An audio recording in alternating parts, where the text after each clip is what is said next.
Well, it looks like he put the Twitch back up. What's up, guys? We're back. Sorry about that. Right. I don't know why my PC hard blocked. So yeah, to give you guys, this is still the first game.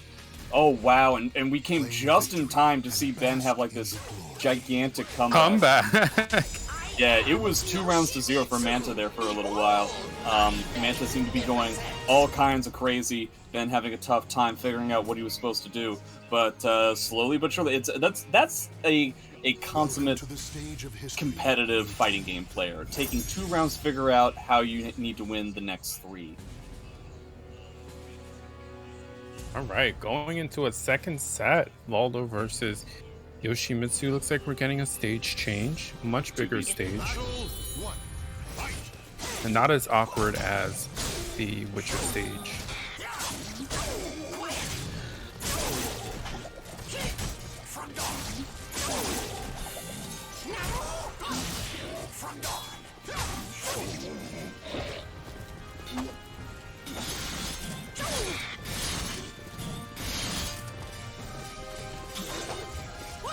Okay, for a while there, I thought the thing wasn't up just yet, so I didn't know where. Yeah. Oh, you guys okay? Yeah, it does look like it's up now. No, it's up. It's fine.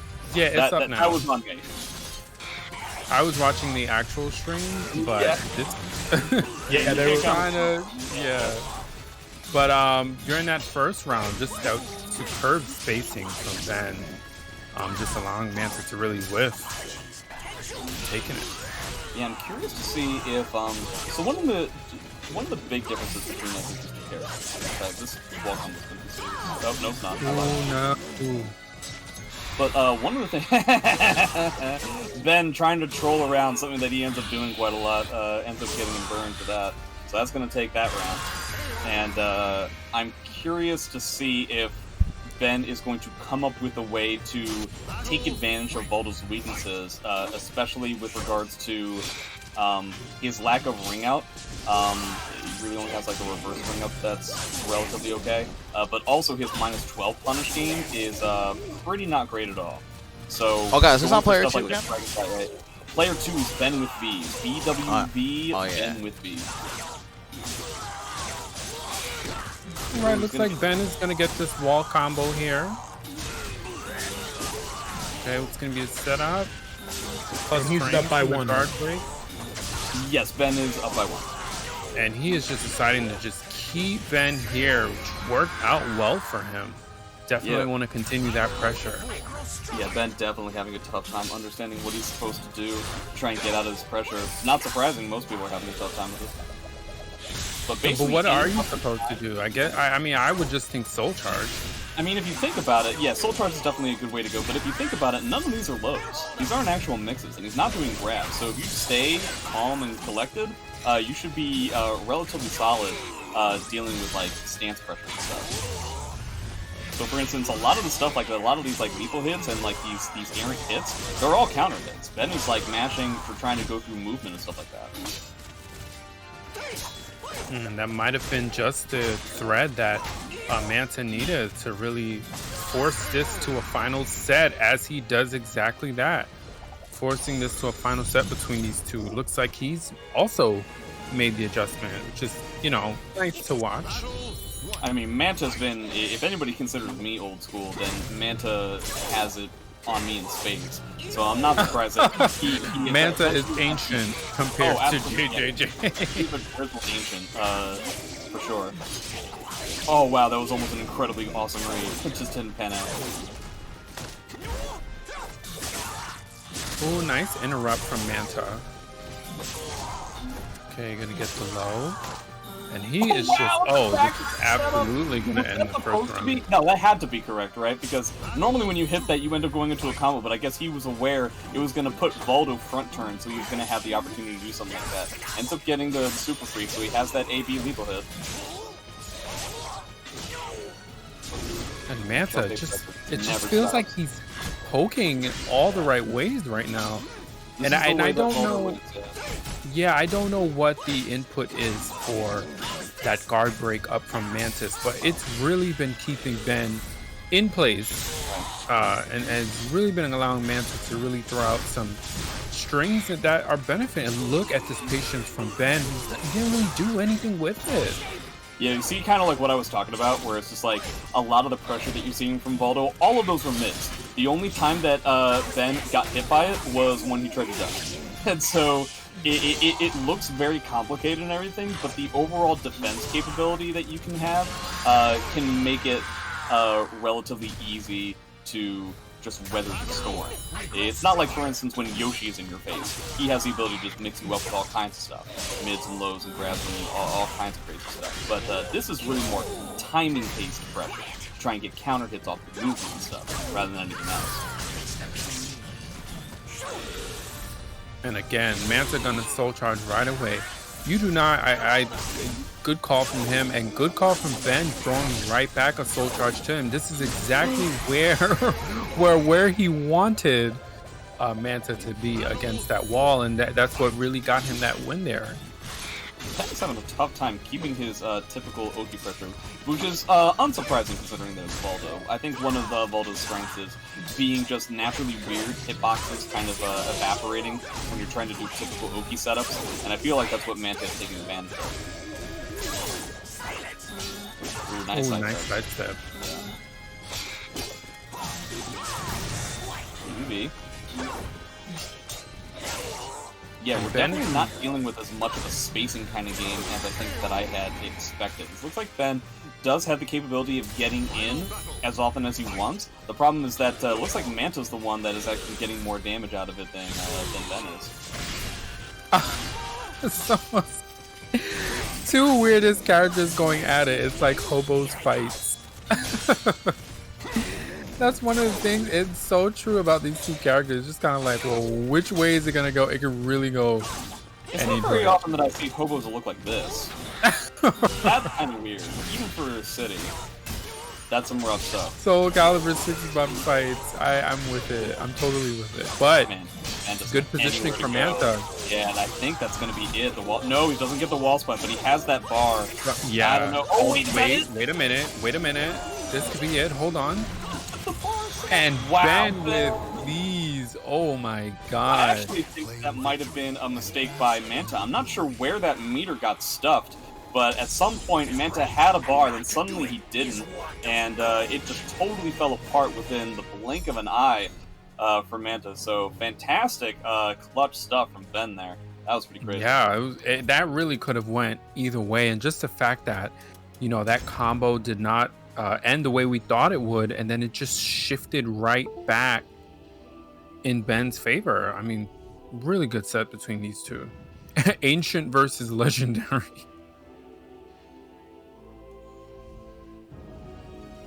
Well, we've recovered from a PC crash, and we finished out winners round 2.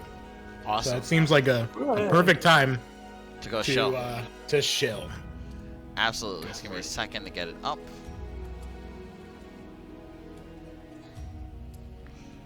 Just changing my bitrate settings. Put it on max quality now. Alright, cool. Alright, guys. Anyway. So, if you guys are enjoying this event, you know, definitely make sure to check out the Mancherino for today. See what's up. Oh, there we go. Anyway, exclamation point Mancherino. Use the promo code SAVE_NLBC182 for free 50-cent donations. Take a second of your time to do, so just go ahead and do that if you can. Check out the marketplace if you want to buy an item. Check out the special sponsor quest from G Fuel Energy. It's like over $1 to the price, but we're right there clicking those links. We got Twitter quests, YouTube quests, Twitch quests. Big ups to the top 5 donors. Myself, number 1. Alchemist, number 2. Beardly here, number 3. Manta, number 4. And Truck Rock, number 5. But we appreciate anybody who takes time to use any of the promo codes or sponsor quests or donates their real money. Once again, guys, a portion of these proceeds go to the players, NYC Next Level, Cloud Parsec instances, and hook up the commentators. So we definitely appreciate what you guys can give to this event. Without you guys, the viewers, this tournament doesn't stay solvent. So definitely appreciate all your guys' support. Who we got up next? So we're going into winners quarterfinals, and I think I'm gonna try and get Kashi and Incendiate up. Oh, should be a good one. I'm excited.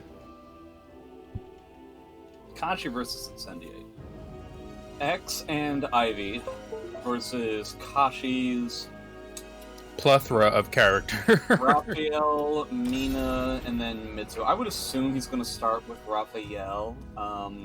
Do you have an I-10 character versus an I-10 character? Though that being said, were the I-10s to clash, vertical beats horizontal, so you definitely have the edge there. We're going with Mitsu. We haven't seen the Kashi Mitsu. When I had him on my stream earlier today, my co-commentator was Tomahawk, and he was talking about how he would love to see some Mitsu. And despite the fact that both players have an alternate character in Mitsu, neither of them played it, and the only time that he was even selected on the character select screen was Noah just teasing my co-commentator by just going over to the character select screen and then just going right back to the character he was gonna play. And I thought that was funny. The question is, where is Incendiate? Because he seems to have vanished. It's amazing what you can have when you have just so many opportunities to go all kinds of places. It's difficult to keep track of somebody like that, you know? He's a free man. He can go wherever he wants. Well, don't you yeah, dare try but to help me differently. For now, he's got to be here. Well, I mean, you never know. That is part of the problem of running a online tournament, actually. Well, I feel like that's you kind never of know. Offline tournaments too. Well, at least in offline, you can physically track people down a lot. When they vanish physically, then yeah, you got a problem. But yeah, I feel like especially in a gigantic hotel, I've definitely seen people completely vanish for hours on end, and then just happen to show up later and just be like, "Hey, what's going on?" It's like, we were trying to find you, and we tried to contact you, and the person is just completely gone. But it's poor professionalism from Incendiate. How dare he? Well, I'm just anytime Incendiate is a little. Oh, Kashi also plays Geralt. Yeah, just reminded me as he was going through the scroll there. You think he plays Inferno? How good do you think I Inferno just don't is? know why we keep. Sabin DEUS, you really need to just get rid of. Why?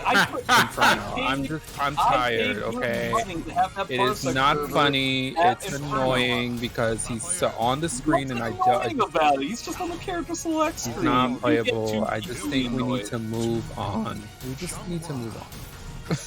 Move on. We had not Inferno on this thing for years, and now just because we had it for 2 seconds, suddenly you're gonna get into some sort of a fit. How dare you? My recommendation, Sabin DEUS, is to remove Inferno. Putting the Inferno problem aside, if I don't see him in oh, there he is. Okay. Well, my recommendation to you, Sabin DEUS, is to ignore Clive. Cervantes. End of recommendations. What is Kashi doing? Oh, we're still waiting for Incendiate? Yeah. That's why I went to okay. that. I'm like, what? That's why I went into that whole thing. I don't actually have a stake in whether Inferno is put up there. It is the art of vamping. Okay, so going with Raphael first, except I lied. It's going with Inferno first. I could see him going Kashi had the whole time Geralt in this matchup, absolutely. Okay. I actually feel like Geralt is terrible against X. Oh, really? I don't think that Geralt does very well against I-10 characters at all. I think it's very easy to overwhelm Geralt. He never has plus frames on his hits that do anything more than +2, really. And so he's never in a way where he can truly contest X's AA. And so, Kashi has proved me wrong before with his Mitsu in certain NLBCs past. So I think it's definitely possible, but at least when I play either of these characters, I'm much more leaning towards X being favored. Well, the reason why I can see Geralt working in this particular matchup is because even though he, everything that you've just outlined, even though that it's true, I know that from training with Kashi over the past few weeks, I know that with this particular character, for whatever reason, it just seems like the movement helps him in these kinds of matchups in terms of whiff punishes and stuff, and that's where he's gotten all of his damage thus far, just by spacing and whiff punishing where he can, and that might work out well for this particular matchup as he is about to lose the round. So one of the main things is, I mean, obviously Geralt is going to be, that's really the only way that he can get damage, and that's definitely the way to go. You definitely have the better range in that regard, but for one, your damage output is significantly smaller, and you're not actually faster either. So it's something that's doable. I wouldn't say that it's like a 7-3 or anything like that. It may not even be 6-4. I just feel that, again, because you don't have the speed and you have the range, and that's kind of it. So you're putting yourself in a position where you don't necessarily have as many pros going into it as opposed to cons. And I think Incendiate is, yeah, I think Incendiate is picking up on that because he's every time Kashi has tried to sidestep or tried to sidewalk, he's just gotten clipped by a horizontal. So I mean, Incendiate has played this matchup so many times. Going against Geralt, you know that he's good at whiff punishing, but I mean, if you just keep him in his place, I mean, the matchup is totally in his favor right now. Yeah, were it to be an I-12 character, this would definitely make sense, right? Because he would have the ability to like match his own AA, trying to get out of positions the way that you're kind of seeing now, and it would work a lot better. Because he's not slower. But in this kind of situation, you just end up getting overwhelmed. So that's not going to do it just yet, or at least I don't think it is. And but that's not going to kill. Terrible Oki situation on top of it. Oh, no, he's it's hard to tell when the scaling is coming out of Xianghua and when it's not. So is he going to stick with Geralt? No, immediately down to the character select screen. But Raphael, so is Raphael the answer out of all the characters that Kashi plays? Raphael was the answer. I mean, I think Mina can do very well too. Yeah. There we go. So you're still not as fast, right?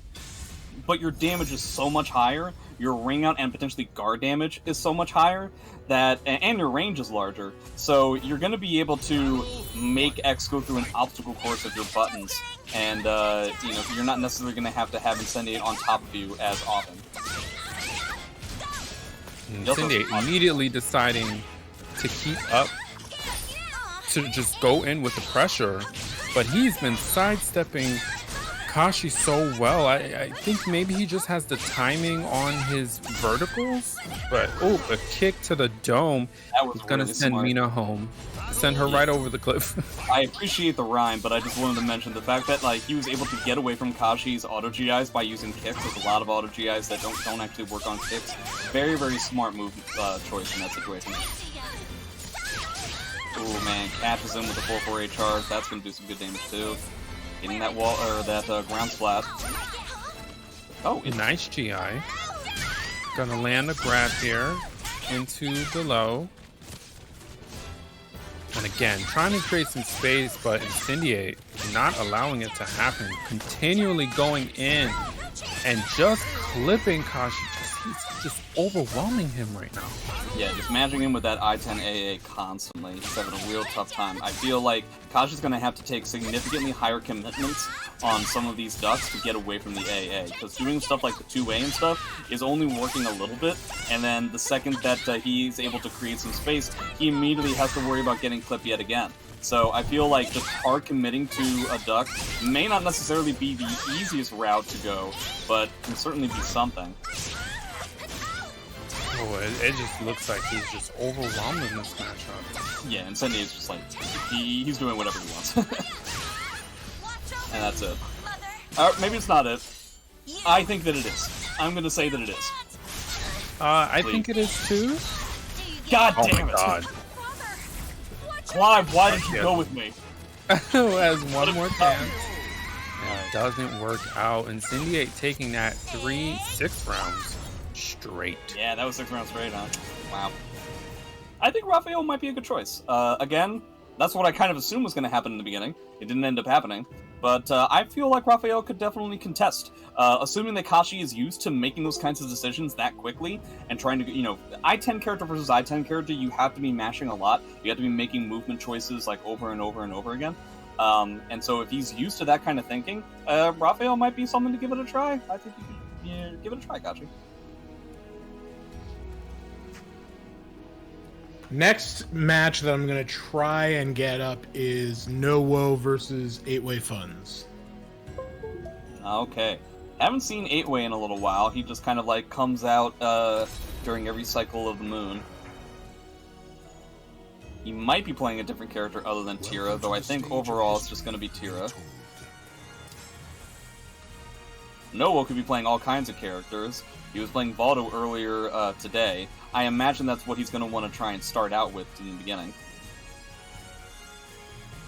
And Voldo versus Tira. Talk about a matchup I have never seen before, even once in my entire life. Yeah, that would be another one of those, just maybe not on the weirder level of Yoshi versus Voldo, but Tira versus Voldo, definitely within the realm of like, what in the hell is going to happen? So Nowo is on the left, and 8-Way is on the right. There's also, like, Tira is normally used, it seems to me... Oh, we're gonna go with Mitsu? No. No, he's just doing that thing that I was talking about before. Yeah, they have this thing Wait, between what? them. 8-Way's going with Groh? I'm gonna go all out now. Well, alright then. I'm not surprised. I've The seen old Mina 8-Way versus Groh. play. I've seen 8-Way play a ton of different characters. This might be a character he's currently working on. This is very up 8-Way's alley. Curious to note, if this is a matchup... So I've played Groh a little bit, but I've never necessarily comfortable with Mina. That might just be a shortcoming of me as a player, as opposed to anything that's character specific. Nah, she's definitely one of the best characters in the game. She's overwhelming in a lot of aspects, so definitely normal. Going with that 6AA. I feel like nowadays the only time that we really see Groh is whenever like Link or somebody wants to use Groh to beat Astaroth. Shout out to Truck Rockpack for the $20. Yes, thank you so much. Going with that Wall Rising B as his crouch punish, which frankly speaking is not actually all that great. Yeah, you got like stuff like Black Gambit and stuff nowadays, so you don't necessarily have to go with something as small as that. Catching him out of the air, catching Nowo mashing yet again. Not normally seeing Noah's Mina getting outclassed this quick, but it's, you know, very early on in the set. Yes, and I'm sure Noah is making those, he's threading those connections as the match goes on. Oh, whoa, okay. Old Groh 66BB used to lose me tournament matches and vowed never to play the character again, and the tracking has only gotten worse as the game's gone on. Ooh, gets that counter hit, lethal hit. Full combo. I like that he's going for the 3A plus B in those situations for the low that's minus on hit, but not necessarily all that big of a deal when you're talking about a slow character like Mina. The 2A plus B into 2A plus B. I mean, what an attempt. And it was working because he was going under whatever Noah was trying to do, which is obviously some sort of high attack. But opting to soul charge to get out of whatever shenanigans 8-Way was trying to do. Oh, back grab does a ton of damage with the guard break, and Noah taking this third round. Yeah, I can't necessarily say that I agree with two things about 8-Way's Groh so far. For one, he's not using soul charge, and soul charge I think is a very important thing that makes Groh powerful. And for two, he's not using things like 66AA and 66AB, he's using 66BB, which you can tell why you're not really supposed to use that move in those kinds of situations, because the tracking is miserable. Okay, finally. Right, I guess he heard you. It's a little bit... Okay, gets that 2 online low mix-up. Good defense from Noah. Not overextending, just holding down the defense. I'm gonna go into soul attack, huh? Just trying to do a 3B yet again? I don't know so much. Yeah, so he got a good amount of mileage on his soul charge when he decided to pop it. But I think especially in the second to last round, he definitely needed to use some of that meter. And I feel like we need to see, if you're going to use evasive properties that Groh's offense has, you gotta go with 66A, man, not 66B. 66B is just gonna fly you the other direction. That's no good. And 8-Way opting to stay with Groh. I wonder why he's going with Groh. Yeah. I think, and I think we've seen this from a handful of people playing a handful of different characters. NLBC has kind of been the experimental ground for a lot of new characters and stuff. Oh, okay. Typically speaking, if you get a wall rising A from Groh, you can get an Avenger B plus K as a force block, but he decides to go for the Avenger A instead. Didn't really get to see a lot of Avenger stuff going on the last round. I think going raw Avenger might be a thing that he might want to give a try. Alright, he has no wall here, just needs one more hit and lands it. Taking the first round of the second set. When neither player has any meter, it seems like 8-way is in the driver's seat a lot of the time. Ooh, with Diddy. Build it. I'm slowly but surely... I'm not going to try and stop it cold turkey because then I know I'm never going to do it. But I think if I just slowly phase it out, where eventually it's just like a mutter, and then eventually it just kind of fades away. Man, he's getting so many run counters with the 6A plus B. Normally that's slow enough to where you don't have to worry about that. Okay, this poke sequence from A-Way, he just wanted to end it. Just smother Noah with a bunch of pokes. But it worked. Yeah, overall, I mean, 6A plus B is definitely a good move against Mina. It's only -12. Mina, not exactly a character that can handle those kinds of situations all that well. So I can definitely appreciate on that standpoint, but again, I kind of wish he was using Mina. Is he gonna wait until... Okay. Ooh, was that like it? No, it's just like a lot of damage for no reason.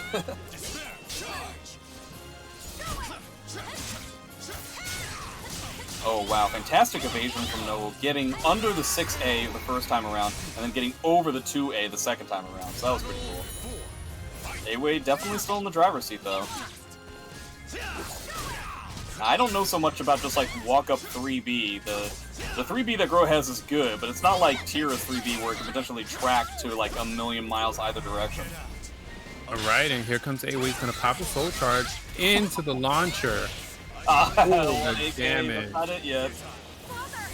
Okay, I'm taunt into a setup. I hope he loses now.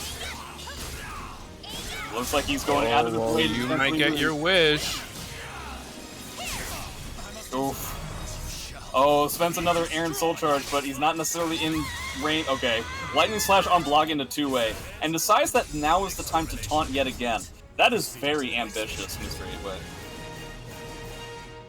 I don't know if I would ever feel comfortable taunting in that kind of context. There's maybe he thought he was Tira. Ooh, maybe. That's actually a really good point. There's a million justifications, sure. Ooh, the cancel into more pressure. It looks like Noah's deciding to take a little bit more of a proactive standpoint, rather than just worrying about his opponent running up into his face and doing a 3B. Ooh, launcher, okay. Yeah, it doesn't sound like you get a whole lot there. That's going to be punishable, except it's not. Okay. Yeah, walking around in mid-range, I don't necessarily know if it was a good idea against Sung Mina. Just walk up 3B, dude. And that is the first time we've seen the guard break into the Avengers cancel. Yeah. Yeah, typically speaking, the raw A plus B is slow enough to where most people on Parsec or offline can react and sidestep to it. You don't see it very often. Looks like 8-Way's kind of losing traction right now. He's getting a little bit desperate to try and get in. But I feel like if you were to use more Avenger kind of pressure, it would work out. Ooh, nice duck. Don't get his full punish, though. Completely ducks it. Nice with the hit. That's the same series he used before. I kind of wish they had mixed it up a little bit.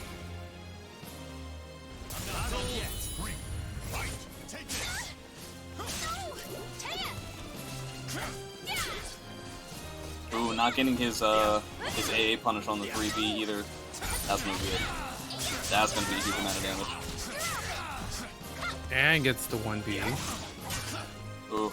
Trying to use that 3A. I think that 3A is very good. He should also, 8-Way should look into using Soul Attack, which can be comboed off of a ton of different knockdowns that Groh has, including the 3B combo that you're seeing a lot. I mean, these 3Bs, they feel like they've been working out for 8-Way. I just feel like he could be a little bit more dynamic with his pressure. That might make it a little bit harder for Noah to figure out what's happening. Nice side Oh, step. he went for it. He's gonna have to make this soul charge count to stay in this. And he And does. it does. Yeah, the soul charge is not nothing. 1 bar apiece, but 1 round ahead for Noah.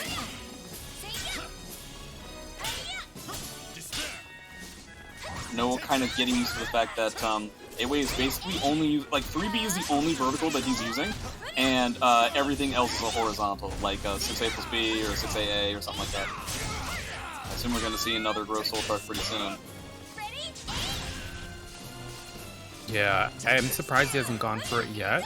Yeah, I It don't. looks like it's gonna be his ticket to any type of win, unless he pulls off like exactly what he just did. Unless he pulls off some Avengers shenanigans, I don't know what he can really do. And I mean, Mina soul is charge gonna can soul charge. immediately melt the opponent's. Oh no, he didn't fully commit to it. Oh, that sucked as a whiff punish. He was would have been able jam. to even out the life totals had he gotten the appropriate whiff punch in that situation. But he's still weirding out Noah enough to where he's still kind of Black Gambit. That's not gonna kill. Ooh, 8-way with the clutch. And I mean, again, this is exactly what has been working for him. Just doing some weird growth stuff. Avengers into cancel, into grab. That's where, I mean, just, this is what he's going to have to do. But every time he's won, it's been a result of having some meter, which he has none of right now. And Noel has an extra bar. Oh, I was imagining that was gonna be a counter hit lethal hit. Is he really gonna be able to clutch this out? This is insane. Yeah, here's the second bar. Lightning slash, huh? Into a mash on a 2A. Dude, Noah is perplexed. Now, All right. he's gonna get the combo, but A-Way has the soul charge again. Is he gonna get an opportunity to use it? Okay, here we go. Yes, he is. And this is Hopefully what it's it's going to not come the down one to. Oh, nice block. That's a terrible punish. Ooh, oh my god. Spaghetti. I mean, that entire sequence Training at Song between these two players. It almost could have gone for 8-way, but you know, it worked out for Noah. Yeah, Noah, major spaghetti there. He almost deserved to lose that round. Just in case you guys don't know, Groh 1 AK and Soul Charge is like somewhere between minus 90 billion and 90 trillion. You can do whatever you want. Like, it shouldn't be... he was doing like his I-12 punish, which is like definitely not the way to go there. Very spooky stuff. Yeah, if he had just gone for a move that had more range. Just do a raw 3B. I don't know what to tell you. Yeah, he could have ended that much quicker, but again, oh my god, close between those two. But you know, that's what I'm used to seeing. Well, you know, in fairness to both players, I'm used to seeing this level of play from both of them. But from 8-way in particular, his ability to just clutch it out. Let's not forget, he came back from being down by 2 and almost clutched that last round, was able to play it to a point where he built a meter. Yeah. The soul charge and to keep the pressure up. I mean, amazing stuff by 8-way. I don't know if 8-Way is currently in the chat or not, but I did notice that he 2-0'd Linkorz earlier on in the tournament, and I'm very curious to know if he did that with Groh or if he did that with Tira.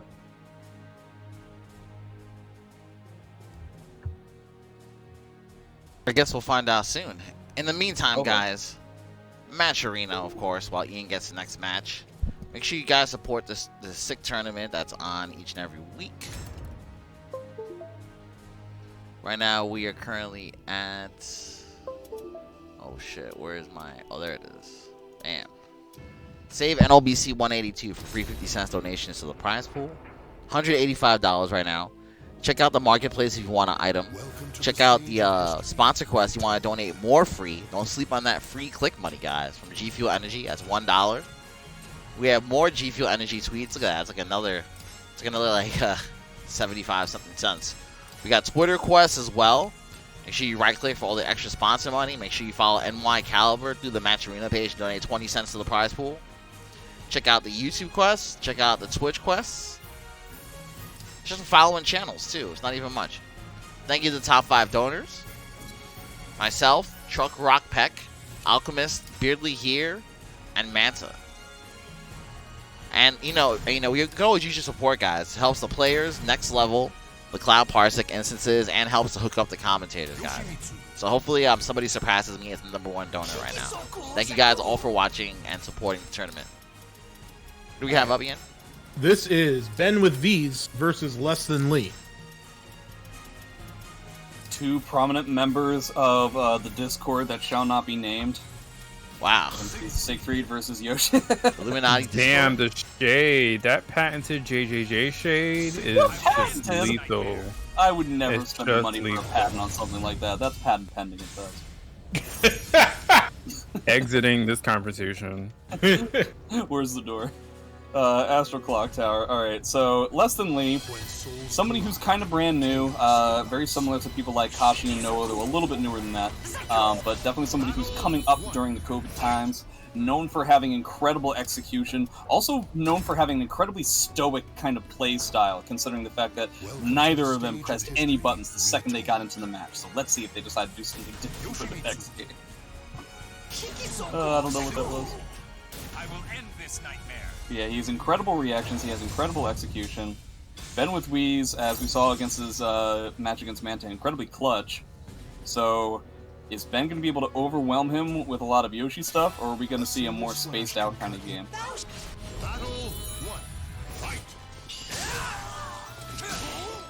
Immediately, AGA action from lessthanlee. Oh, for sure, yeah. Yeah, basically just seeing see those two moves, just over and over again. Oh, nice interrupt. Pretty neutral stage overall, so you're gonna have to deal with ring-outs, you're gonna have to deal with walls, but you may not have to deal with either of them as long as you keep it to the center of the stage. Ooh, nice. Ooh. Yeah, nice evasion there. I like that a lot.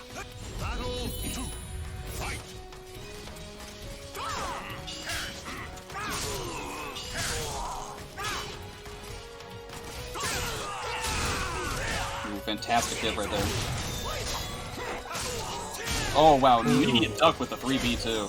Actually, I think it was wall rising too. Overall, you're definitely going to see a very kind of, I find that Lee isn't necessarily as defensive as Linkorz is, but definitely a defensive playstyle, and uses a lot more step duck, as you're kind of seeing, not necessarily step duck, but step into wall rising B at the moment. Yeah, he's absolutely not overextending at all. He's just kind of just sticking to his game plan, and you know, some of these moves deceptively, oh my god, deceptively, what? you was tipping and a hopping, man. What I was trying to say was some of Siegfried's moves, tech crouch, and I think Lee has just been going for some of them that just, I don't think he's choosing them on purpose per se, but they just happen to tech under some of the moves that Ben was throwing out there. But just that sequence between the two of them, wow, just so much going on. Yeah, I would definitely say that some of those moves were for sure intentional. Not necessarily just because of the tech crouching properties, but, you know, for instance, a situation like that, that's not necessarily like a tech crouch, that's just like a move that's like happening from crouch. And there's two reasons why you would want to do that in 60s, right? For one, you're dealing with a character with an I-10 AA, so there's a lot of reason to duck against a character like this. And for two, it does a billion damage. So why, you know, at that point, you might as well go with the heaviest hit that you have, right? Man. Well, and Lee just whiff punishing accordingly. Ben is having a tough time. At this point, something needs to change in order for Lee to get out of his comfort zone. And boy, howdy, is he in his comfort zone right now. Ben needs to come up with either staying back a little bit more and trying to create a situation where whiff punishes are more applicable, or just going right into his face. But it seems like the up in his face thing is what he's trying to pull off, and it's just not working. Did Ben get around last game? I don't remember. I don't think so. Yeah, so this might be our second 6-round round. Shaping up to be like that. Oh boy, Ben is just not respecting the wake up either. Shades of And Lee also has his, this happened before. Yeah. Lee also has his timing down for sure. Yeah. Ooh, getting that RI to deal with the Brave Edge. Ben's still with a ton of meter. He can get his first round here. That's not gonna do it yet, but he can't lose.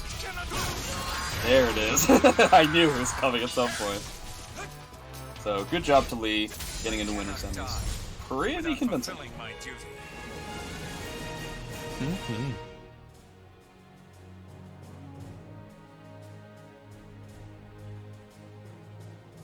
Last up in winners quarterfinals is EndersJ versus Slytiger.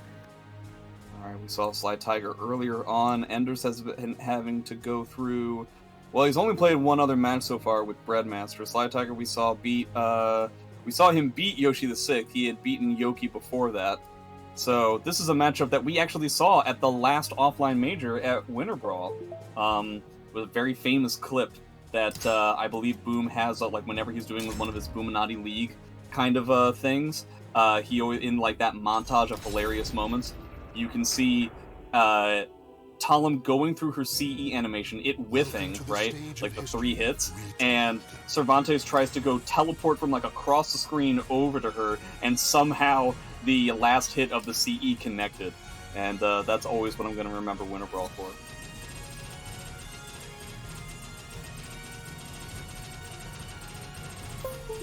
Almost undoubtedly Cervantes versus Talim. I feel like, Enders will sometimes play around with a handful of other characters. Astaroth, Mitsu, Siegfried, and stuff like that, but something tells me he's just going to stick with straight-up Cervantes. Interestingly enough, the last time I saw these two go against each other at an NLBC, EndersJ, this is probably a couple months ago, EndersJ took it pretty convincingly. He's no stranger to this matchup, and definitely no stranger to fighting Slytiger, so let's see. But like I said, Sly has been playing really well lately. Well, he's always played well, but he's been doing really well lately, so... I'm sure at some point he wasn't good playing match. well, like all of us. He just immediately started really good.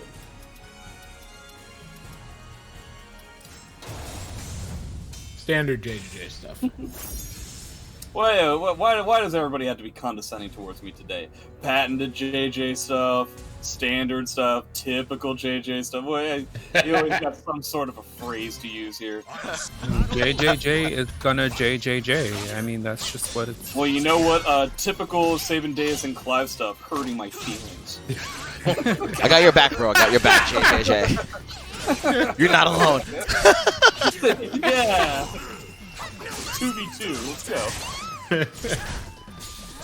Alright, so fantastic combo. That's gonna get a first I'm gonna have a tough time trying Sly to... going for the RE cancel as EnderJ went for the guard break. That did not pan out well for him. Overall, I would imagine this could be a tough matchup for Talim because Cervantes is a very good character with fantastic kind of push out with a lot of his traditional moves. And his damage is for sure nothing to scoff at. One of the highest damaging characters in the game. Unless the combo whiffs, and then it's not that much damage. What? That was an odd cancel. Okay. Oh, and both times EnderJ going for a grab. Sly just ducking and getting the whiff on it. Yeah, I wonder if we're going to see more 2A+B, but maybe he feels weird about using 2A+B because we're dealing with a character that sidesteps within her stances. I don't know. Ooh, a nice punish on that wall rising A. I feel like he did something a little bit better. Probably what he wanted was 6K, not just like the stand kick. Nice punish. Yeah, right, our first soul charge of this set. Anders looks like he's having a tough time getting warmed up to what he needs, the tempo that he has to play this at. This is going to be a gigantic amount of damage. I don't think it's going to even it up. Oh, we went for Trixies. Didn't work out, but... Oh, is that it? That might be it. Oh, one more hit, and he gets it, EndersJ. I used to call that the ending J when Enders used to like go into these COVID tournaments over and over. 3K, fantastic on block, and it's typically like a frame trap kind of situation that Enders likes to pull out only at the end of the round. Okay. Blocking the K2, blocking the K2, blocking the K2, and then K2. Dead to a CE. Yeah, looks like that's exactly what Ender tried to do. It doesn't end up working out. So 2 rounds to 2, 2 bars to 1.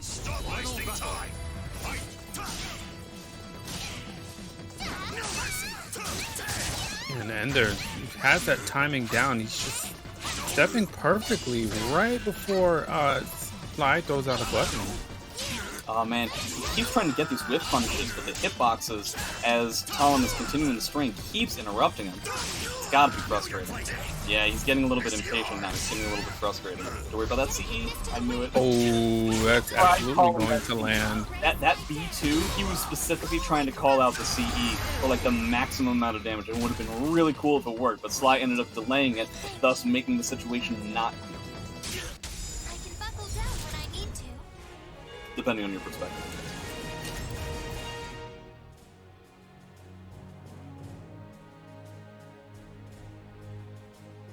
Welcome to the stage of history retold. Right, get a stage change. I mean, it wasn't anything particularly wrong with the last stage. I don't see a big difference between this one and the last one. It's a little bit more balanced, at least. Yeah, that's the only thing. Like, this is legit a square, whereas the last one was just kind of like much bigger and has some awkward sides to it. But you know, nothing like a change of scenery, I guess. Immediate reversal edge from Talim. Who could have seen that coming? Nice sidestep though. Does he actually get? Okay, so he goes for the 3A. It's important to note that when Talim is like one of her reversal edge options is whipping, she actually recovers significantly faster than other characters. So you kind of have to change your options accordingly. Okay, Oh, nice change. he gets that whip punish.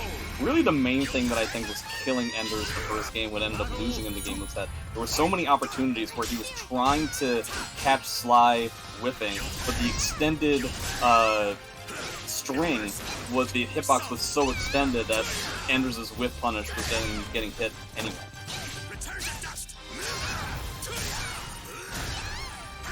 Ooh, Right, Enders. I mean, this pressure that he's going for. I just done the extra bar. I can respect it. Still have quite a lot of work to do. Enders has a bar of his own, though I doubt he's going to want to use it unless he absolutely has to. He's got the wind charmer though. He's up against the wall. This could potentially be scary. Nice block on the K2. Okay, there we go.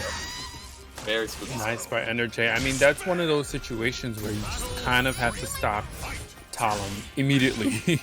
And I wasn't sure if he was going to be able to do it, but he sure did. Man, Sly has had so much success ducking any time Enders goes for a run-up grab. And then, like, the one time that Enders goes for a 2A plus B as his run-up thing, Sly just blocked it mid. I hate it when that happens. Ooh, try to be fancy. It didn't work out. He's not fancy, he's not schmancy. Everybody trying to be so fancy with awesome reads and they're just not working out. Stop trying to be cool, just play Soul Calibur. And what a sequence from EndersJ, taking that 3-0. Talk about adjustments. Yeah, I'm wondering how Sly is going to try and figure this out. I feel like he just got out-damaged with, like, just typical pokes over and over again. Battle 1. Fight. Not really seeing a lot of A6. He immediately does A6 as I say that, but hey.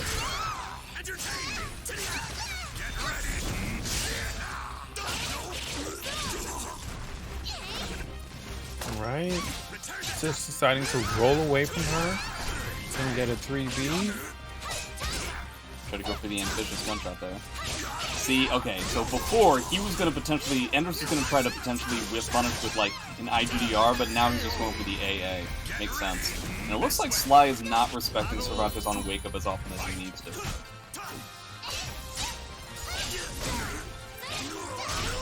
Right, tries to go for a GI, but here comes the Talim pressure blender.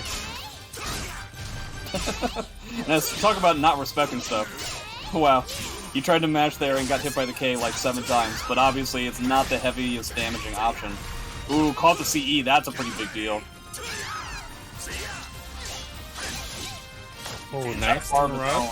He wants to use it. Has to not. Wow, with that hitbox! That was literally back turn. Oh man. Enders trying too hard to end it, and Sly constantly trying to squirm his way out of any of these bad situations. The REs have been 100% successful. Right, EndersJ opting to go for his soul charge. see what he does anything with it. Ooh, heavy hit. Nice call out. Had just enough soul charge to get an additional thing in here. Almost halfway. Ooh, just gets the clash. Doesn't actually get the whiff punish, but the wall rising K is still a good pickup. Ooh, tries to go up the wall and smack instead. Get a wall hit? No, he doesn't, but he has another bar. It's important to note that Enders has another bar. Oh, man. And again, calls out the RE cancel with his guard break. That has been working out for him so well, and that happened during the first set as well. I mean, Sly's just gonna have to take care with how he uses that RE cancel. And I mean, Cervantes A+B, it's not like it's fast, you know? Like you can kind of see it coming. Specifically, if EndersJ is throwing it out when he has the timing down for when Sly is going to go for the RE cancels, I mean, Sly's going to have to make that adjustment. Ooh, that's going to be a heavy hit. I doubt it's going to kill, but I might be wrong, honestly. Ran out of soul charge. Slytiger has wind charmer, so he's going to be safer on a lot of stuff. Yeah, okay, that was going to be a tough thing to get out of. But I appreciated what Enders was doing at the middle of that round, where he was constantly keeping himself at a certain range where he wasn't going to get reverse rung out. Now he at least has the benefit of having 2 bars to slice 1. I like going into the meter right away. Already getting a fantastic hit. A6 speed, pretty good. You got your gunpot lethal hit. Yeah, you don't have wind charmer anymore. Oh, 1k too. Gonna get another soul charge, and Sly has no meter, and his gauge is blinking. I mean, this is gonna be rough to recover from. Yeah, I don't. He's gonna have to hit so many times. The RE it again. Okay, so that's gonna be blocked. There he gets his whip pump. Okay. And I mean, just the way this set went between these two players, it kind of started off in one's favor, that being Slytiger, going the other way for EndersJ. But really, when it came down to this final set, it really was close. But I feel like EndersJ came back so strong during that last round, just having control over the pacing of the match. And that adjustment of doing the guard break when he had the timing on when Sly was going for those RE cancels, that gave him so much damage during that last set and led him to take it over Slytiger 2-1. I think that puts us into winner semis. Yep. So, in winner semifinals, we have Noah versus Incendiate, and on the other side, lessthanlee versus EndersJ. One match we've seen many times before, the other one I don't think we've seen once. We're then after that going to go to the loser's side, which is going to finish up soon. Welcome to the stage of But history. for now, while I get this set up, maybe we can convince some people to give us some money if they like what they see. Yes, sir. Yes, sir. I got you. I got you. Make sure to check out the crowdfund for this event. You know, as always, you know, if you can, you know, help the tournament out with these free options to donate. We're at $189. You can use the promo code SAVENLBC182. You'll donate 50 cents to the prize pool completely free. You can check out Marketplace if you want an item, or you can check out the special sponsor quest from G Fuel Energy, Twitter quest, YouTube quest, Twitch quest. Thank you to the top 5 donors. Let's do this. I appreciate anybody taking some time to use any of the promo codes or sponsor quests, guys. Remember, it's the community and the stream that help keep this tournament afloat. You know, we help hook up the players, give NYC Next Level a little something, try to cover these cloud parsec instances, and try to hook up the commentators. So we definitely appreciate any support that the community can give. Shout out to the top 5 donors, myself, Truck, Alchemist, Beardly, and Manta. Oh, oopsies. That's my wrong desktop. There we go. You got to see like my beautiful desktop. Now we're cooking with gas. Yeah. Alright, I let them start, so... I assume this is Incendiate and Noah? Yeah, this is Incendiate and Noah. Incendiate's on the left. Ooh, going with Voldo. I would imagine this matchup can be kind of tough for Voldo. But that being said, traditionally when I think about it in terms of like, so if it was Manta, right, you'd be seeing a lot of like Manta's Crawl, which can be crouch grab, and Nex has a crouch grab, so it can be kind of tough, right? But Nowo doesn't really do that kind of stuff with Voldo. He typically tries to keep it completely clean, just going off of like the fantastic long pokes that are totally safe, things like 2-2A, and stuff like that. He doesn't really go for pressure all that much. If anything, he'll do pressure with his stances for just a little bit of time, and then he'll totally scrap it. I don't know. I may be having deja vu, but didn't this match happen last week and it came down really close and Incendiate switched to Ivy? Am I mixing my matches? No, I think I believe you're just mixing your Voldos. I believe that was with Manta as opposed to Nowo. If I remember correctly, Nowo did not play Voldo the entire tournament until he played a Voldo mirror match in Grand Finals and made me very, very happy.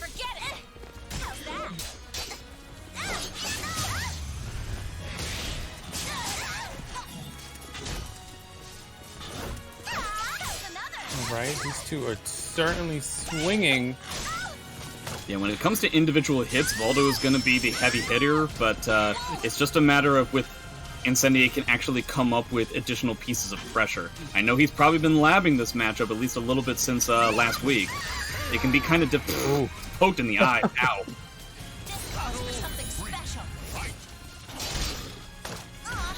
Ah, nice with the crouch grab as a punish.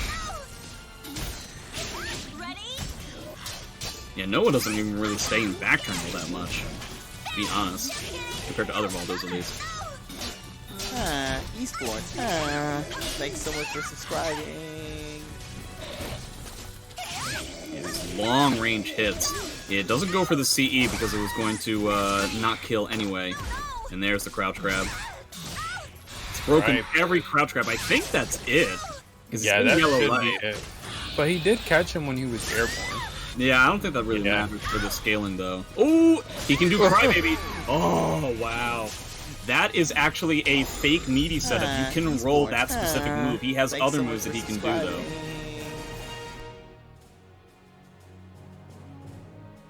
Welcome to the stage of history. Esports. Thanks so much for subscribing. Voldo.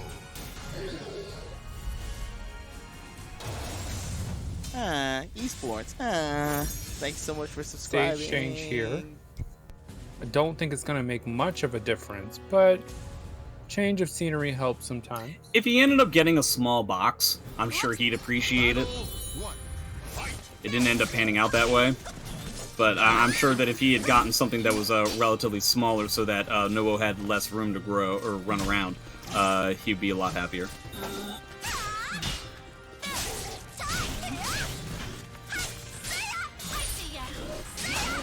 Ooh, guess the wall hit.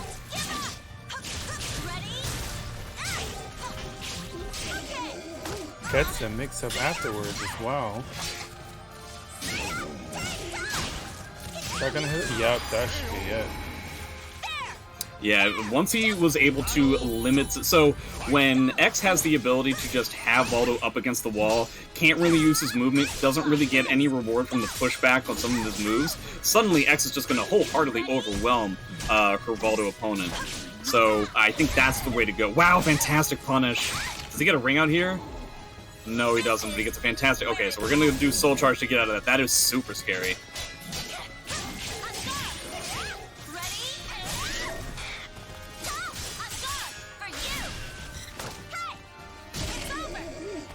Right? He just needs one more sequence from Incendiate to really win, but will Nowo give him the chance? Alright, so yeah. Pushback pretty good on that move, but not so good that you're going to get away from X's 6B.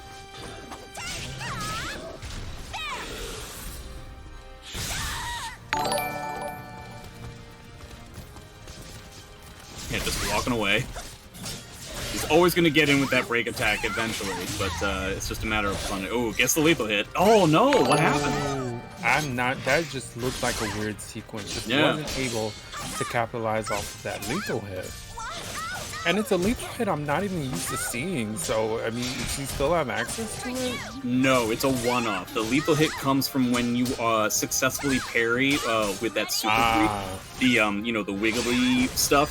So if you see him like flash green and he just ends up like evading and sidestepping something, that means that AB is going to be a lethal hit next time it hits. But as far as I know, and Twitch chat can correct me if I'm wrong, it is a one-off per game. You just keep getting it. Getting a lot of mileage out of Noah being in back turn. Not normally something that you see very often. Punishing with much faster. Ooh, is that it? Yeah, I'm almost surely that's it. Yeah, that lethal hit does a ton of damage. Into the CE. Oh, he still gets one every time.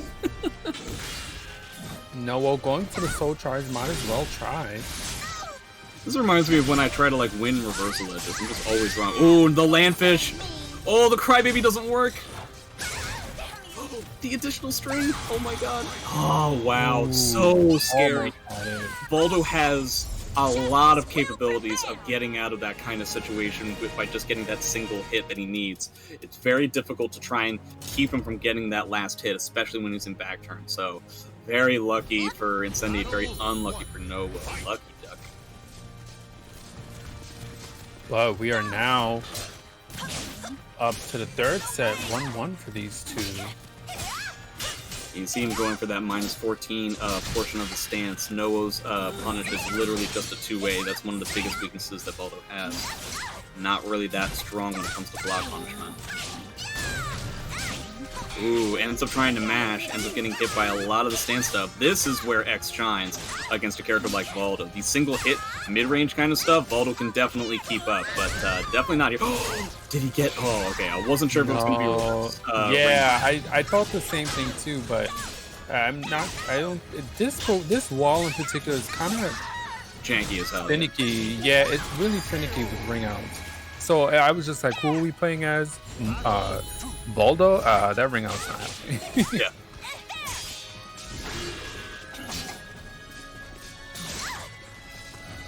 Right, I'm spacing each other out, per usual. Ooh, ends up like getting a mistracking on that break attack there. It's been very successful. When Incendiate gets some of these GIs, he's definitely getting a ton of damage. All the other opponents that we've had have ended up just doing like a reversal edge or something delayed and getting hit by a full 4A charge. But the fact that he's able to immediately go into something fast to try and deal with Noah, pretty impressive. Don't get killed by the landfish again. Still more, still more break attacks. That's not gonna kill. Ooh, especially if he ends up doing a fake meaty setup. Ooh, nice whiff punish. I mean, he just kind of bobbed in and out on that just to get that round. Good stuff from Noah. Yeah, you know how hard it is to whip punish with Voldo BB? Like, that is not a traditional BB. That is not easy to pull off. That's like pulling off a whip punish with like Astaroth BB, but at close range. Send it with a bar. Pretty even. Well, it used to be. Trying to get under that I-10 AA. And when he gets that stance stuff, he's getting some stuff, but it's just actually getting the opportunity to use it. Okay, here we go. That might kill. You know what? It is going to kill. It is not. Out of my mind. It is not. Oh my god. I don't know what to tell you. Now you might be wondering to yourself in Twitch chat, why do they keep having Jay as a commentator when he's wrong about everything all the time? Well, I don't know. Nobody don't have an answer. Nobody tell them. I think every time that I'm wrong, Samideus just happens to be like off looking around at something else. What? No, did you see that thing over there? Where? There it is. Okay. Oh man. Noah. Yeah, I mean, Noah was attempting some more soul charge pressure that really won him some rounds before, but wasn't able to get anything started, and he's gonna have to do something now. But Incendiate is absolutely fishing for the launcher. That was a very tough situation. For one, Noah couldn't do anything that was -12, or else the CE killed. couldn't whiff anything because it's an I-12 CE, it's a whiff punish, and you have to deal with a 2-2B. The 2-2B grab mix-up in that kind of like tight quarters, it's going to be real difficult to deal with.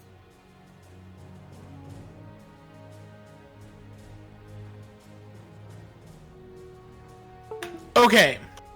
Other match of winners semifinals, lessthanlee and EndersJ.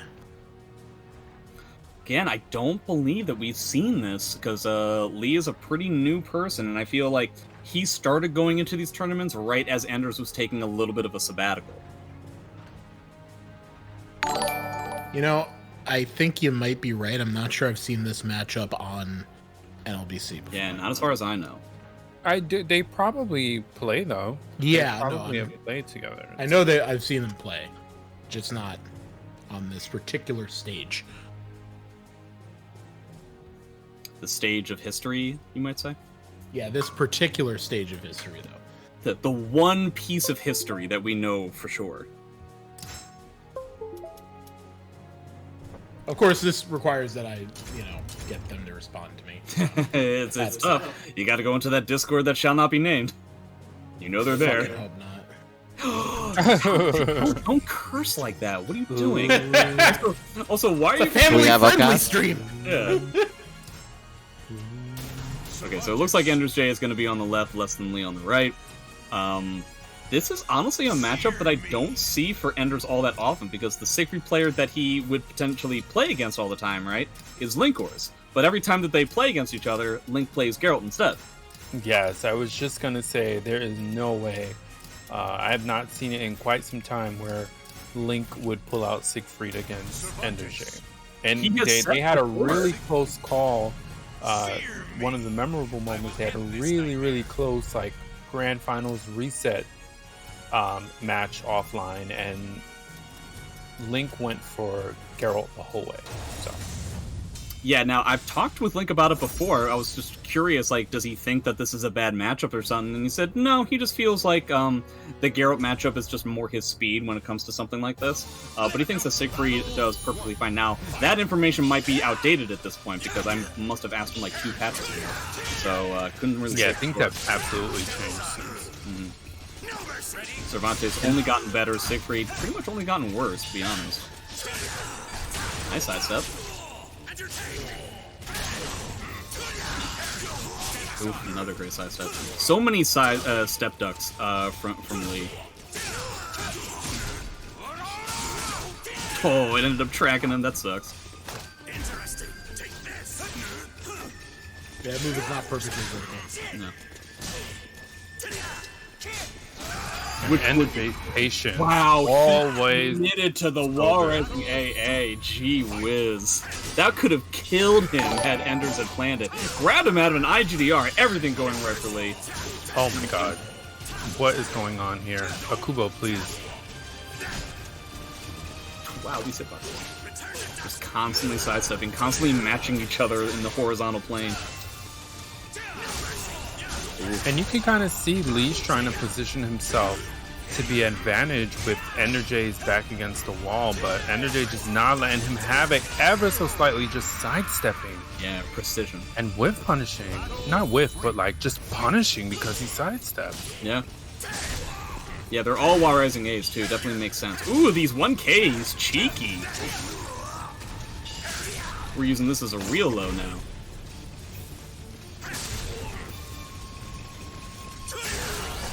Oh, wow. Ooh. That's dead to his CEs. It looks like he's not even going to have to use it, though.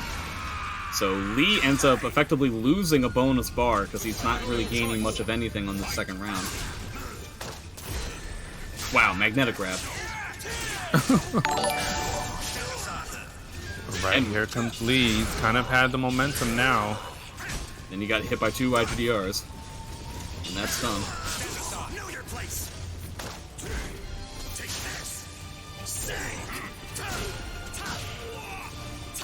And look at the, I was just gonna give EndersJ some credit. Nope. And then Lee was like, no.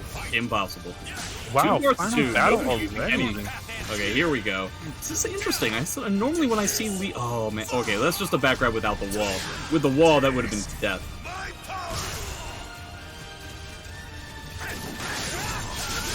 wow, he was able to get around that. It's so hard to do. Lawnmower.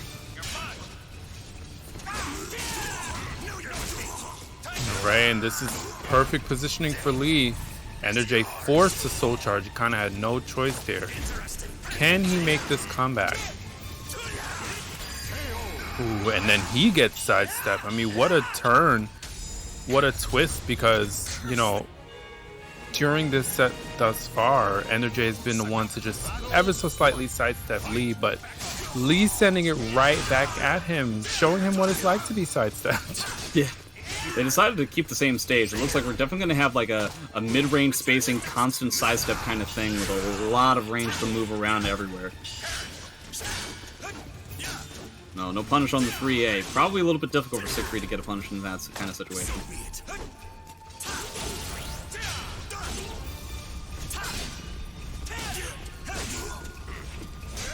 Ooh, decides not to go through the mix. Oh man, oh wow. It looks like Lee went a little bit heavy on the Yomi layers. He had the lethal hit cocked because he was in yellow life with the bubble. But he kept like canceling into other mix, and eventually Enders was just like, well, what if I decide to be here? Oh, didn't catch the sidestep. That's funny.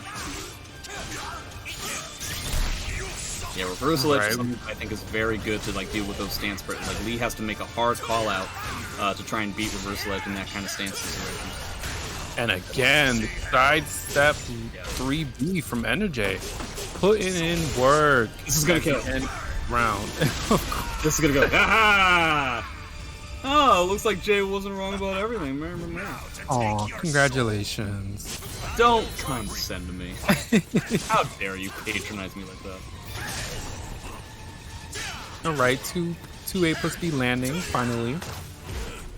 And not knowing something to see all that often anymore. No punish on that 3B on block. Not like Siegfried's gonna get a whole lot out of that anyway, so I guess he just went automatically with the grab. And you know, I was gonna question him. I'm like, why would he only go for a grab when he could punish? And I forgot it was Siegfried.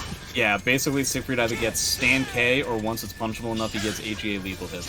But if you don't meet that threshold, his punish game is pretty awful. 6A, definitely a very brutal move. Man, these grabs have not worked out for Lee. Trying to grab the person who's all about grappling. EndersJ definitely fishing for something here, and gets it. Alright, evens it up. Nothing holds power over me. Where are we going, Lee? We're deciding to stay here? Okay. Battle 1. Fight. Back off. Yeah, I really like 1K. I think that's definitely a very solid move to use in a situation like this. Lee getting a little bit impatient, trying to do punishable moves on block, but into more moves. Just because they're not punished doesn't mean you're not still going to be a lot slower than your opponent. And I mean, he's just not allowing EndersJ to grab him at all.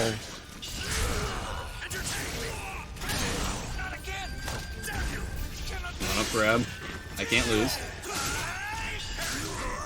The lawnmower again. Oh, the reverse lift is going to whip. Doesn't get a punish, though.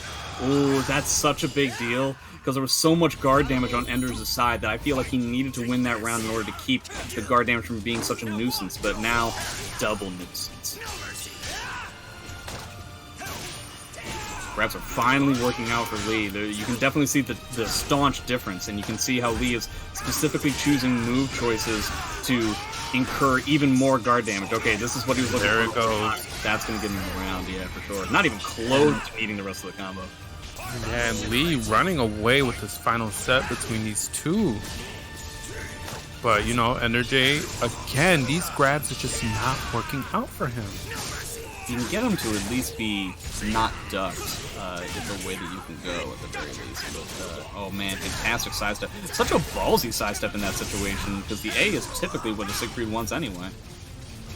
And the second time, he's gone for a grab, and Lee has gone for bubble. Yeah. That's happened twice already. But finally, EndersJ putting one on the board. Like I said, you know, you may be up 2-0 over this guy, but cannot count him out. Alright, plus frames into backdash. Makes sense. Enders seems to be trying to slow it down a little bit more. Does he get the tech? No, he just stays on the ground, so kind of bad meter usage, but he's getting the bonus bar, assuming that Lee loses this round. So, he countered it there. Into more stance stuff. Yeah, the tech crouch ain't gonna work this time around. Lee opting to soul charge now, but getting caught by everything except for a grab that EndersJ is throwing out at him. It's so close. No, he still doesn't get the grab. Oh man, it's just a series of grabs. That was the first time that somebody had committed to a duck in that kind of situation. So we're about as even Steven as you can possibly even. Oh wow, fantastic. Get up duck into wall rising edge. He whiz. Ooh, that was not supposed to be that move. Yeah, going for the A6 for the punish, because obviously he still has a pseudo-reverse mix-up in that situation. And I just Ender finally lands a grab after 3 sets. Gets 1 grab. Feel like, okay, so Enders is dead to a CE. Feel like that's what Lee is kind of trolling for. Oh, the lawnmower ends up taking it. Jeez. Really close set between these two. Oh, And that's the 3rd time we've seen EnderJ go in for a grab. And I can't really tell if Lee is going for the bubble preemptively to counter the grab, or I can't tell, but that happened 3 times, including that last part. Mm-hmm. Yeah, that kind of thing is going to be coming up a lot whenever you have to deal with a Siegfried player who, it's kind of interesting because, sometimes we have somebody who will constantly assume, like as a Siegfried player, they will constantly assume that their opponent is going to try and beat the bubble and always try to block low. But it seemed like this way they kind of went right back to Yomi level 1, where the bubble is always going to be working because Enders isn't necessarily going for something that's going to catch that. Some good ass matches. Okay. How about some Matcherino? Exactly. You read my mind, As we Ian. transition Great. brackets here. Great minds think alike. Well, if that's the case, just right before we do it, correct me if I'm wrong, Amadeus, but I believe I'm taking off, and you will be taking my place for the rest of the top 8. Is that going to be the case? Yeah, we can certainly do that. Thank you for joining us. Sorry for not being able to go through the whole tournament, guys. I ended up kind of blowing my... You probably can tell, but I ended up blowing my voice out during my previous stream earlier today, and so I'm going to let Amadeus take my place. Thanks very much, everybody, and good luck with the rest of the tournament. Yeah, thank you, man. Thank you for being To be honest, Jay, you sound fine to me. Way! Go rest up, man. And, Yeah, go rest up, bro. Talk to you later. Bye-bye. Alright, anyway, guys, use the promo code SAVE NLBC. I'm gonna commentate. Oh, It's they gonna can't be hear me. awesome. In the meantime, sorry, though, you guys couldn't hear me. Oh yeah, now couldn't you hear can. Now you can. There we go. Okay, Anyway, take it away. save NLBC 182 for free 50-cent donations to the prize pool. Thank you guys so much for supporting the tournament. Right now we're at 191. We could always use more.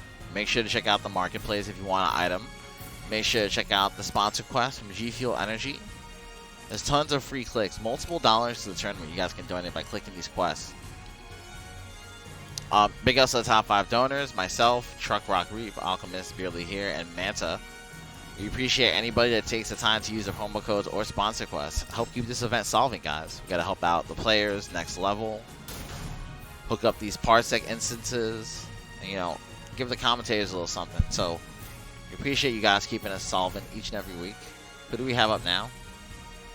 All right, so we're on the other side of top 8. We got Kashi versus 8-Way Funds in losers here. Well, these folks will be going home. We got you. Just telling them to start. By the way, just to echo what Arturo said, thanks everyone who's donating. It really does help, and I really do appreciate when you choose to donate to the Matcherino. It really helps out pay for everything and also reward the players who do well, because we are using the crowdfund to both keep the tournament running and to pay the players and to help out next level, of course, while we wait for this whole thing to get less dangerous for everyone to go out in public and interact with folks and breathe air. Absolutely. We're going to have 8-way funds as Groh on the left and Kashi as Mitsurugi on the right. Do not hold back. All right, we need to swap the names there. Kashi's on the 2-piece side. And interestingly enough, 8-way opting to stick to Groh. I'm not surprised. I'll tell you why. Like he's obviously trying to learn the matchup, right? Or not the matchup, but the character. And he's people will use the weeklies as a avenue to do that, which makes sense. Like I know that Linkorz also playing. I'm not sure exactly who he's playing, but he's definitely not playing a one of his main characters this week.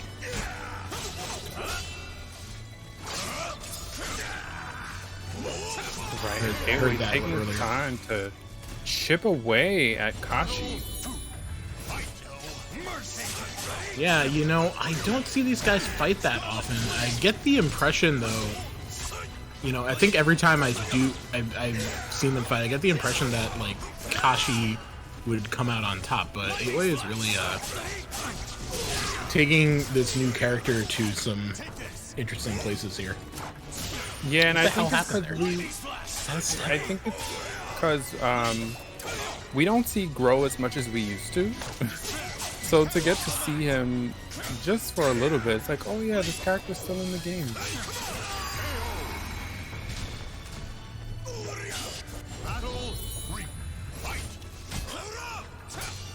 Yeah, who else plays Groh? That I'm used to seeing really just Icy Chicken has been the Groh that I'm always. Yeah, and he doesn't play this game. Yeah, it was a pretty infrequent character pick. Alright, so what do we got? You got. Oh, that's going to be a punish right there. It's going to kill. Yeah, nice whiff punish from Kashi. And that's the thing with fighting against Mitsu. Like, if he has meter and you give him an opportunity and you whiff, absolutely going to eat a CE, especially if you're playing someone like Kashi. As I was saying earlier, so good at punishing, solid defense, and there's just like a uniqueness to the way he spaces that's just been it's been extremely helpful to me as someone that's been training with him. But I just love his movement. It's just so crisp. I think both of these players have really solid movement, like, every time I watch them play. That's one of the things that Kashi does that is actually, like, one of the most impressive things. Like, especially with Mitsurugi. Like, maybe not with all of his characters. Definitely, And like, again, like there. Yeah. just needs one more hit.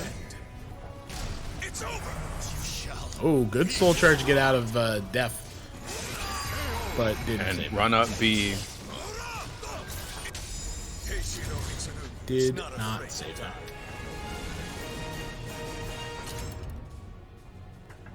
Alright, we're going somewhere else. 8-way decided that he did not want to be here.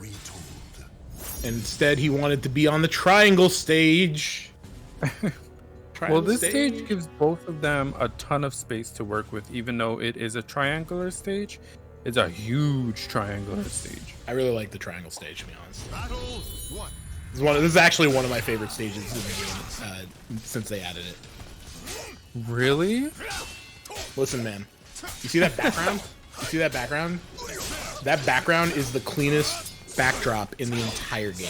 It compresses so well. Its frame rate is unmatched, and not even frame rate, but like just the cleanliness of the stream that you get off of this matches on the stage. Fantastic. Anyway, 8-way's getting ass kicked.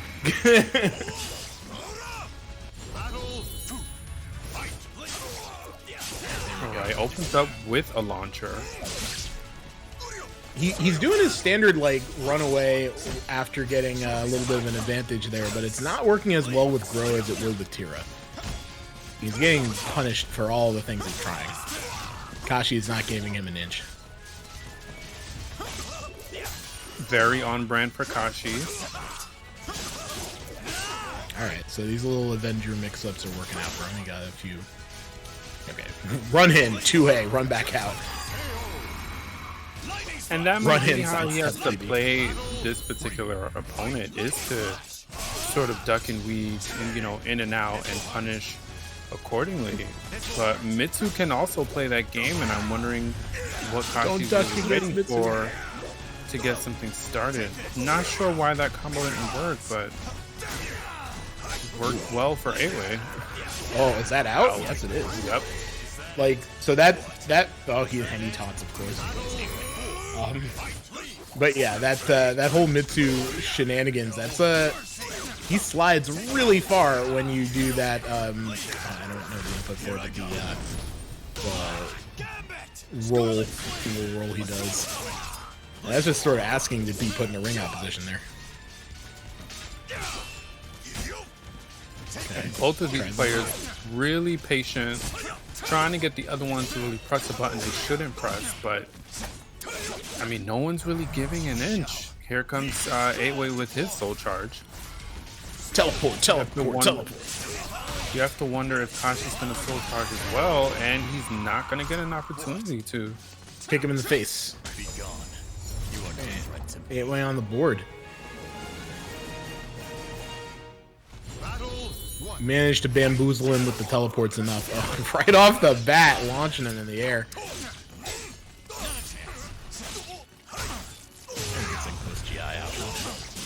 Don't duck against you too.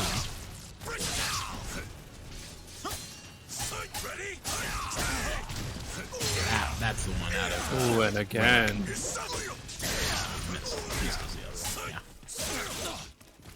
And Kashi really turning up the aggression. Yeah. He hadn't really been using too many of the Mitsu stance mix-ups for that round. Although I'm not actually sure if those are mix-ups. I think they might have just been regular risky options. Oh, tried for the auto GI. Didn't quite get anything. Oh my god. 8-way, please. One more thing. Yep. No, he broke it. Okay. Good block. Kashi, what are you going to do? Nothing. It's gonna be a hit. We're going into this round. Both players have meter to work with. Right, Kashi looking to just slow things down a little bit. He's not taking much risks, which I think is how Mitsu really should be played. Taking gotta get risks. some damage. I mean, No, he I does mean, have- like, yeah, that's what I'm saying. Like, he's playing patient, which works for Mitsu in my opinion. Like ducking in and out, you know, with punishing accordingly and stuff. But you have to find a way to really get the damage at the end of the day, which he's getting here. Boom. He had to get that one starter, and then the damage that he gets out of it in Soul Charge is significantly better than normal. Yeah.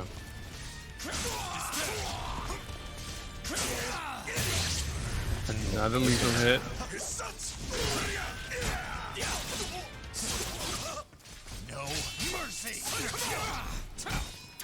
Like 8-way is just managing to keep him almost completely in check with like either the Groh B moves or just the checking his step. Yeah, Kashi had an opportunity to punish there while Groh whiffed and ended up back term against him. Did not go for the CE, which I wonder if he's regretting that. Opting to try to win without the usage of his meter, but he's gonna take it here. Kashi sending 8-way out of the tournament, I believe. Yep. Yep, sending him out of the tournament. Kashi advances to take on EndersJ.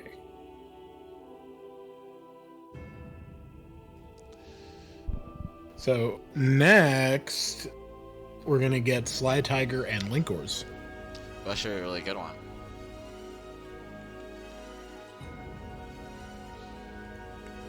Sorry for being a little bit. Groh is a crazy nonsense character, and I totally understand 8-way using him.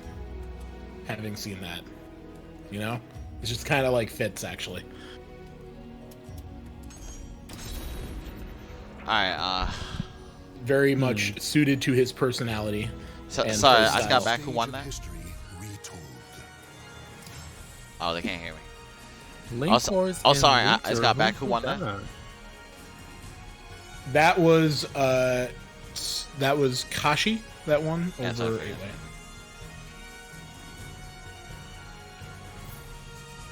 All right, and we're okay. So yeah, you got the names up. Good. Okay. Oh yeah, Slytiger is Team LMNY. Gotcha. Okay. So Slytiger versus Linkorz. We're going to be seeing Talim, and I don't know who Linkorz is going to play. Like, I was no gonna idea. say I don't know who this is gonna be. He has come on NLBC with a plethora of characters, as he does have offline as well.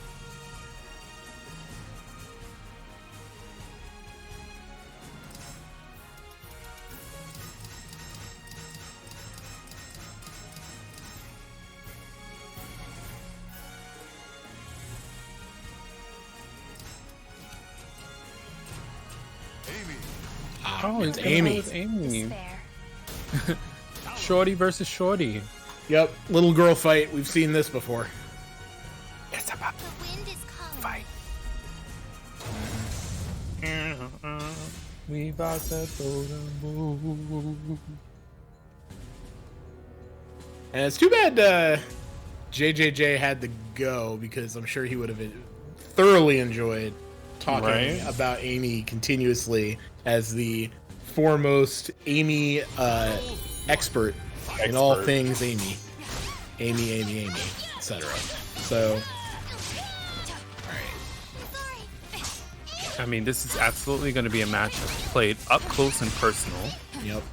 And we'll see what kind of strategy Linkorz goes for in terms of trying to stack the roses. Looks like he's going for red first. As usual. Yeah. I've played a few Amy's lately who have opted to go, who have sort of exposed me to a different way to play the character that focuses on, and already Linkorz first Yeah. round getting all 4 roses, definitely. And he a plus. won. He got all the roses, and it was a victory, so he's in great shape for the rest of this match. Yeah, I've played a few Amy's recently who have opted to go for white first, and then with the end goal of going for purple. So it was a breath of fresh air, because again, I am so used to Amy just going for red first. But man, purple Amy is just, I don't know why it just doesn't even make sense. Kicked in the face. Alright, so Slytiger definitely able to make some things happen despite the red rose problem, as I would call it. RRP, red rose problem.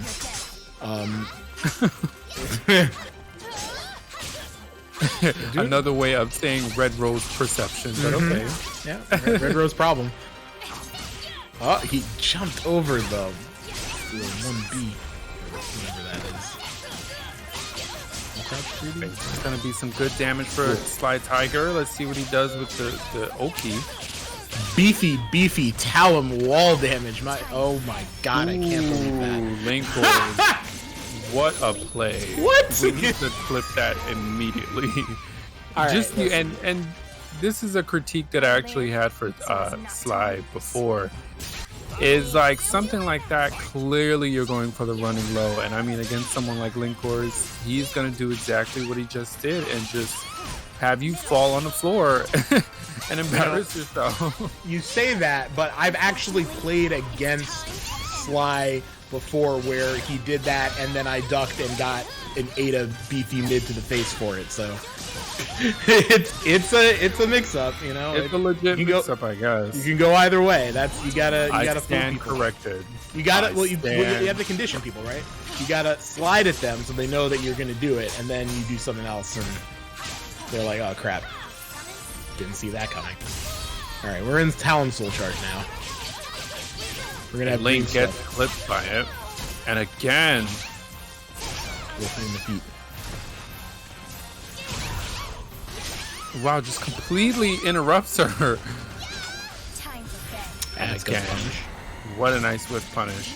Amy being privileged enough, one of the characters in the game that has a CE that's really good at whip punishing. I live so as not to lose. All right. So that's one on the board for Linkorz. Far too many things.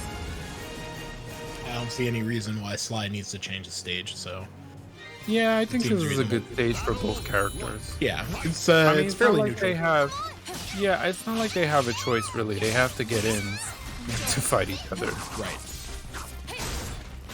Oh, Oh, tries to Ran make into Linkorz whiff, but didn't work out for him. yeah. Okay, good break. That's good because it would have led to another rose, I think.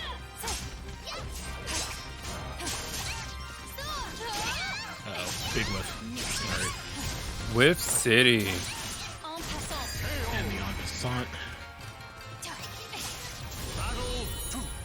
Alright, so Linkorz with 3 roses on the board so far.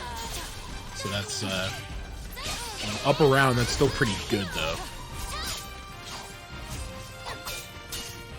Yeah, because he's basically winning without any Yeah. Without use either of the of her- problems. Yeah. That's gonna be a thing. Mark my words. Okay, got some big old Talim wall damage here. Kicked in the skirt. Yeah, Link is gonna want to stack these roses though. Playing really patiently though, which is really good because Sly has slightly been overextending, which is what has allowed Link to go in and whiff punish him so well.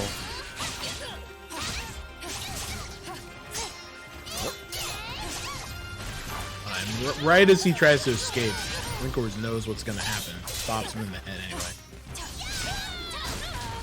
Alright. That post GI. Oh, and got the last rose, but ate the round for it. So Yeah, now that he has his Can't do 4 that red again. roses, now that he has his 4 red roses, I'm interested to see if it makes a difference in terms of, you know, allowing him to come back and take this set, or is Sly gonna push this down to a 3rd set? Oh. You can't ring out forward off of that, but Time to end this.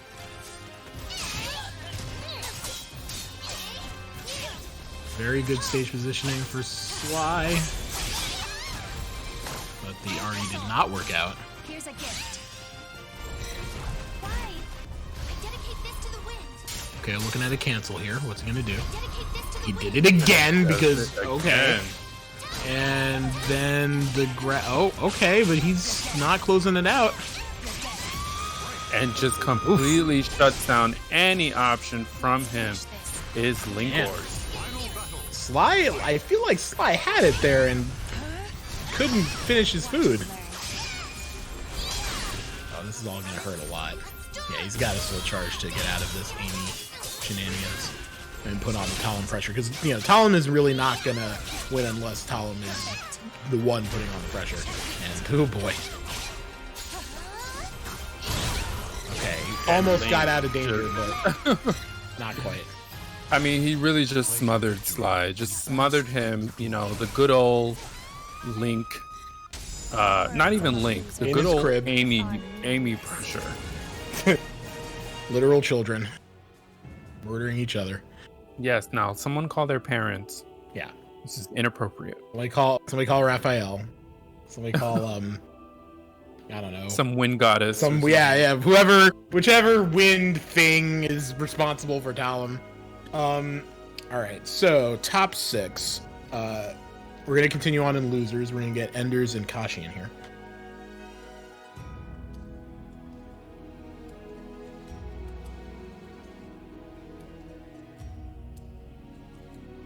So after that, we're gonna see Nowo versus Linkorz. And then after that, we'll go on to winners finals and resolve Incendiate and lessthanlee. So, good times. All very, very qualified players. I do enjoy seeing so many good players come out every week. shout outs to everyone who's not in the New York or East Coast area showing up for the Parsec. And so many people want to get involved too, which is always good. Oh yeah. Tons of questions all the time. Shout out to 420 viewers as well. Thank you guys. Hey. Make sure to hit up that match shout right out now. to y'all. Hey y'all. Yeah. Thank you guys so much for supporting this event. We always need your help, so take a second of your time to keep supporting. We're at $210.89. Using the promo code SAVENLBC182, you'll donate 50 cents to the prize pool free. Check out the marketplace if you want an item. Check out the sponsor quest from G Fuel Energy, Twitter quest, YouTube quest, Twitch quest. Thank you to the top 5 donors as well. We appreciate anybody that takes any time to use any promo codes or sponsor quests. It all really helps, guys. You know, your contributions go to the players, NYC Next Level, the commentators, and helps cover the Cloud Parsec instances. So it's a lot of mouths to feed, guys. And of course, you know, I'm definitely committed to helping this tournament succeed and stay afloat. That's why I'm the #1 contributor right now to this event. I threw in my Street Fighter V winnings into this tournament, you know, because I want to see it do well. I want to see it keep going. This tournament's amazing. Shout out to everybody that makes it happen. Thank you, Art, for hosting us, and it's a lot of winnings for us there. Yeah, it's all good, you know. Thankfully, What was this tournament? This was a net play Street Fighter V tournament hosted by some people in the Dominican Republic. Oh. But like, okay. so I basically just started streaming, and I just did Match Arena on my end. That's all it was, a small tournament, nothing crazy. Wait, did you do their match arena, or did No, you they just did it. I just said, hey, I just you said, just hey, blew it up. I just said, hey, make me admin so I can fix it. Hey, let me handle payouts. You know the deal. Yeah. Just go to any pay. I just go to any Match Arena page and do that, basically. Just make it a good match arena as opposed to A bad one, yeah. mediocre one. Just Then fixing all the FGC match arenas. Then I paid myself and then threw it to this tournament. So it worked out. Savior. All right. We're getting in here with EndersJ versus Kashi. Yes, Cervantes versus Raphael. Kashi opting for the Raphael in this matchup. Yeah. I don't know. I haven't seen these two go against each other in quite some time. Yeah, it's been a Meaning while. the characters, particularly since we haven't seen Spectre Child in quite some time as well. Yeah. What happened to Spectre Child? Oh, swayed out of the grab. That's going to be a big pain in the butt for Enders. So it's been some time since I've seen this particular matchup, but you know, like I've been standing Kashi since we've been playing in the Illuminati League. I just am a fan of how he moves around at the stage and how he whip punches. Something like I want to be like him when I grow up, you know? Kashi, like I was saying in his last match, his movement is legendary. Yeah, it's so good. Yeah, he does a very good job of controlling space. One on the board for And- Kashi. And we got your favorite stage again. I do love this stage. The stage that compresses ever so beautifully. It really does. I also just like the design because honestly, there are too many. Jesus Christ! Ender's Kashi trying to must step be- 3 times in a row. He must be reading the chat because someone literally said, did he just do that? Yeah. Did he just AGI 3 times in a row? He's like, you know what? I'm gonna do it again. Yeah, one of the reasons I really like this stage is that before we got this added, there really weren't a lot of rectangular stages, right? You had the circular ones. There's the 3 circular ones, and then you had a bunch of rectangles with walls in varying places. And Yeah, I think I agree with that. I think the shout out to the design team. finally, but a try. I think because stages play such a huge role in this game, particularly with wall combos and ring out potential, I think we should have more of a variation as opposed to just the standard squares and walls. So this was a welcome breath of fresh air. Yeah. And Kashi really just making Enders very uncomfortable doing anything, I feel like. Enders is trying his usual game plan, it's just not working. Jesus Christ. Jumps a grab attempt. What? Time for you to parry. Well, we all know how much Enders loves his Does with grabs. this? My power. Still charging out of this crap. There we go. Finally scooped him. No mercy. So Alright, it's gonna do some damage. What's he do with it? Plus frames. And Kashi's just going to poke his way back into this match. Yeah. He has a bar. I mean, he could theoretically whiff punch, but it doesn't look like he's gonna get an opportunity to. Nope. Okay, Enders pulling it back. Against all odds, apparently. And he is just going for that high horizontal AGI over and over. Okay, there we go. Yeah, a little tech crash there. Helps out.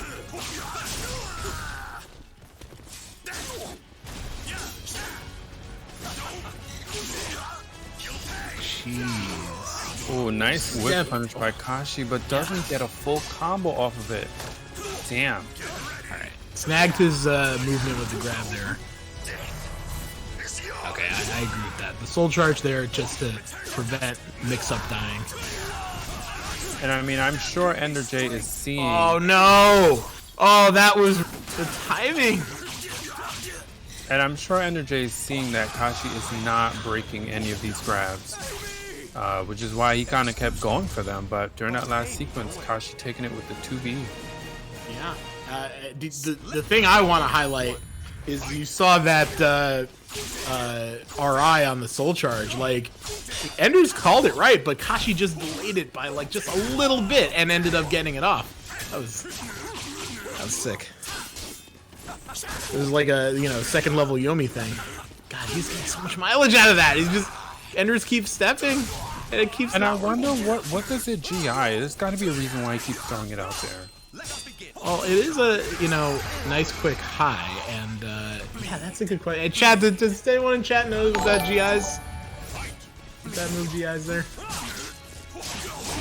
It's got to be something that counters Cervantes specifically, but I don't know of Highs any and like mids. Highs and mids. highs and mids. Oh, okay. Well, that's gonna shut down. I forgot what Highs option and it is. highs and mid Haris. Okay, so that's gonna take out his AA options and his A6 and all that. That's a pretty good one. It's only horizontal, so that makes sense. Gonna negate the A6 containment, the AAs and all that. See, like he just did it right after, so you can feel what Kashi is trying to catch there with it. He's catching movement, he's catching A6, he's catching all sorts of stuff. And just like he did there. Mm-hmm. Clearly, it's safe too. So I mean, it is a good option. He's got to start ducking at some point, right? Like that's what Enders I think has to do there to beat it.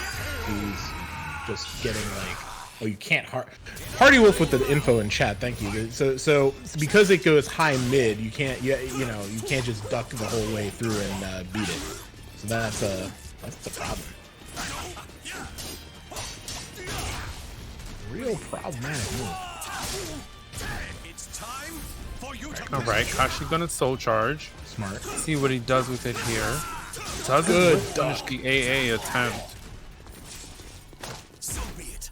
Finally breaks a grab. He's Getting a been lot. eating them the entire set. Enders making a lot of good choices while rising in there. So battle 1. Fight. All right, so we're 1-1. Enders managed to figure out how to get around Kashi's shenanigans. To some extent, anyway.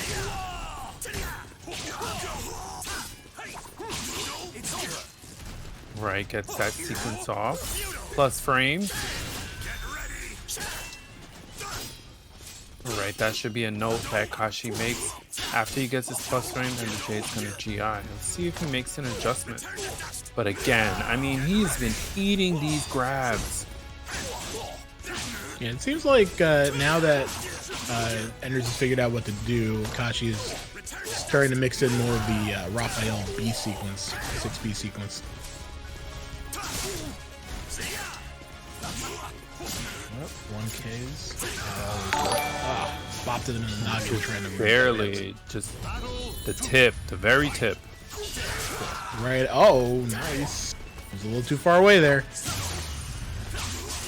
Nice duck. Finally, Kashi making some kind of adjustment because EndersJ has been getting so much mileage out of running up and grabbing. But, you know, if Raphael gets a lethal hit off of that, maybe he should do that more often.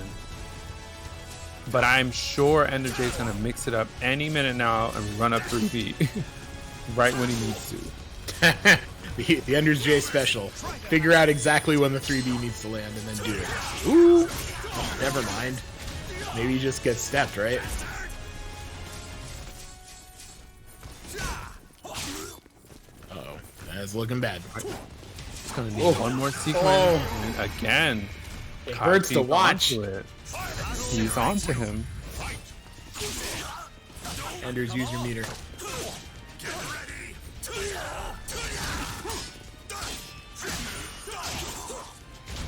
Please use your meter, Enders. He is sitting on 2 bars if he gets an opportunity to use it. He's got to use up. No, it's over. Kashi sending EndersJ out of the tournament. Damn. Eliminated.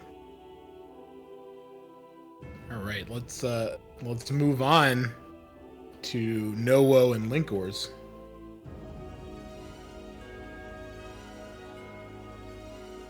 Congratulations to Kashi for that one. GG's.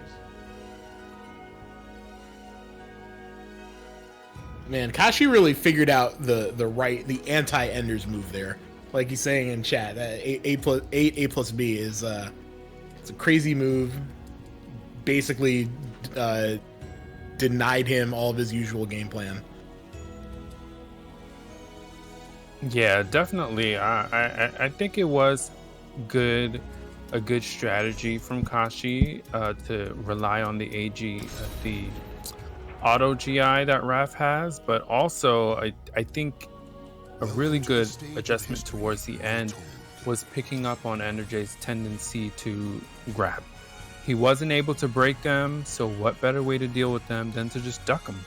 I mean, it's not always safe to duck them, but it worked out for Kashi. Well, I mean, that's a fairly well-established EndersJ thing, right? He's gonna try a bunch of grabs, and then when you start ducking them, he's gonna 3B you. But the 3Bs were not landing. They, his step game, Kashi's movement was just too clean. Where's Nowo?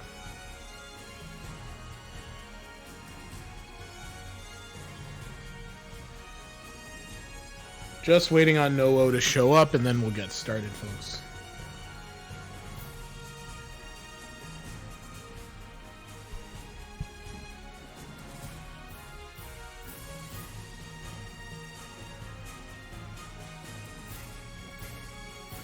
Wherever that guy is.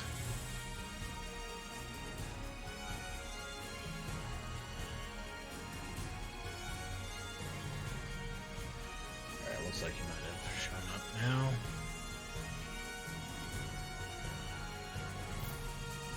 And this is Nowo versus Linkorz, so we're gonna get Amy versus Sangmina maybe? Or Voldo?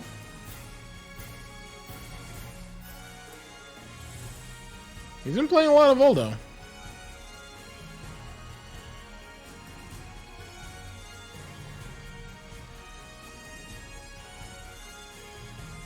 I would actually be surprised if we saw someone that isn't Voldo at this point.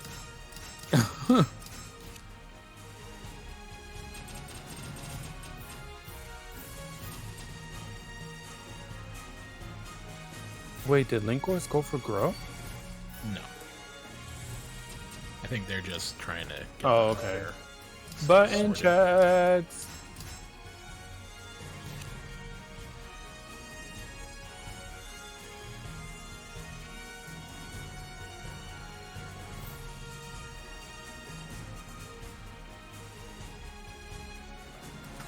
I'm trying to figure out how much.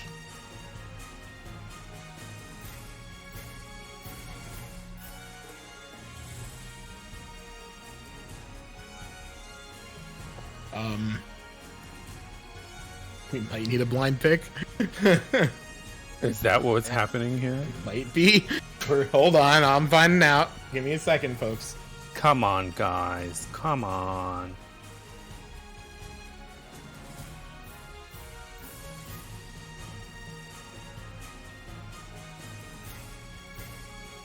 I think we're doing it.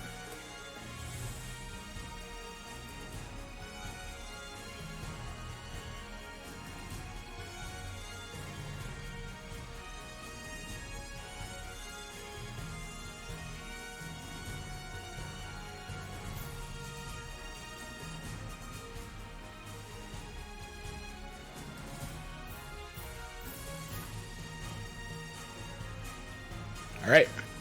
Linkorz is on the left with Geralt, and Nowo is on the right with Voldo. So what? It had to be a blind pick. Is that what? Yes, it happened? did. It looks like Link is starting to, you know, he's being serious. He's picking characters to win. Art, you're gonna need to flip them names. There we go. All right. So Geralt versus Voldo. Geralt is ready. Battle 1. Fight. I think we're gonna see a lot of Voldo movement shenanigans, but Linkorz is kind of the master of getting around people, stepping and blocking as Geralt. So I don't know how those two things will end up interacting. I don't even think I've ever seen this matchup, like, ever in this game. I think Geralt is the appropriate choice for this matchup because, as we're seeing already, not only is it about whiff punishing, you know, being able to dodge in and out and punish accordingly, but he is able to stop a lot of transitions, and his timing with his pokes are so good. You know, you can see Nowo's kind of like taking a moment, and just as he's about to do something, he eats a 2A. Or he eats a 2B or something like that, which is something Geralt is really, really good at. So I think this is the appropriate choice for this particular matchup. As I was saying, he just ignites right out of that as a whiff punish. Very good. But yeah, a lot of just that stepping and blocking and punishing style from Linkorz that we've come to expect from his Geralt. Nowo, on the other hand, not really able to make use of a lot of his Voldo movement due to Linkorz's oppressive, you know. Yeah, he's smothering him with the pokes. Yeah, which just again, 3A all day. That's what a Geralt excels at. He's not the flashiest character. I mean, the signs look really good, but you know, he's not the flashiest character. He's really poke heavy and the whiffs. And you know, right now Nowo has 2 bars, which is going to considerably open up Geralt's options because some of his lethal hits, some of his attacks are buffed. Well, he's not going to get a chance anyways. But some of Geralt's attacks are buffed when the opponent is sitting on 2 bars.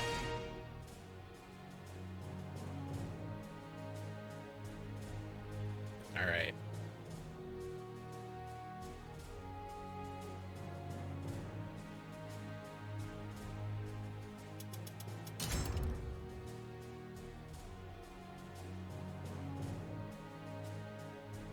Nowo showing a slight infamiliarity with the tournament rules. Just had to ask a question there, but yes, the way it works for everyone who, you know, if you haven't. Yes, please explain the blind pick. The blind pick, that part was simple. So that was very straightforward, right? They stared at each other on the character select screen before realizing that they were waiting for the other one to make a move. So I said, guys, you gotta make a move or blind pick. And at which point, the blind pick was simply DMing me which character they were gonna pick, and that's it. Real simple. It's usually in person. That's how it would work. It'd be like you whisper to the TO or something, so the other player can't tell. after that, Noah wanted to switch characters, but didn't know if it was okay. But of course, the tournament rules are that if you lose, you may pick a new character and a random stage, or just random the stage if you'd like, or choose the same stage with a new character, your choice. Or actually, no. If you pick a new character, you have to get a new stage. I mean, it's a little off topic, but what is, in terms of the blind pick, what is telling the TO do? So the point is that they were both waiting for the other one to pick a character to then pick the counter character, right? So the blind pick is to prevent that. So, okay, maybe this is a conversation we'll take offline. 'Cause it's just not clicking. They tell the TO, and then they're forced to pick the thing they told the TO. Oh, okay, that makes sense. Can't And tell then the if TO they- one if thing they- and then pick something else. You know? Right, I was just gonna say that if they pick something else, the TO could be like, "You little shit, pick the character you said you were gonna pick." Of course. But anyways, back to this match, you can kind of see why we had this situation. Noah doing much better with Mina. Well, doing something. Okay, putting around on the board. Linkorz is still doing a fairly, solid job here of containing the Mina menace.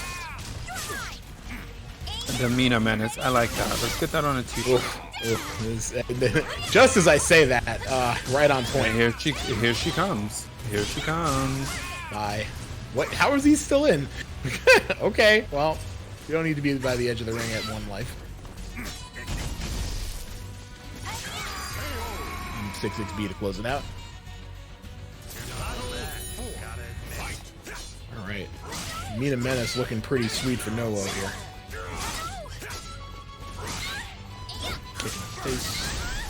Nice whiff punish. Again, Igni always coming through with the whiff punish. The health sweep there for, good roll to get out of the follow-up.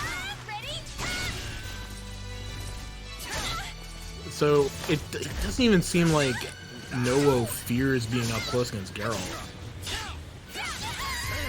I mean, what does Mina really have to fear in this game? I kind of agree with you, though. What That's the does she sad have to part. fear? So, Mina gonna Mina. Yep. So of course Geralt doesn't want to be at Mina range. That's not where he lives, you know.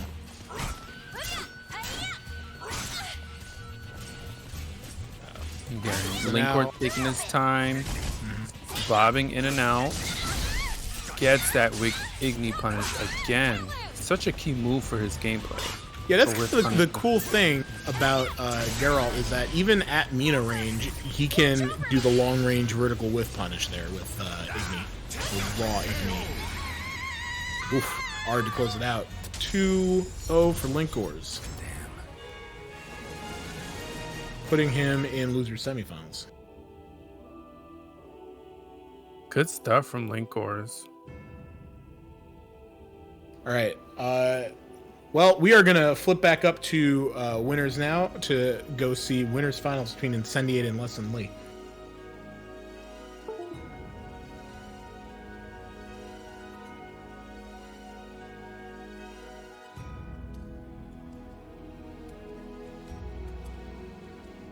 Okay, so that next match likely to be X versus Siegfried.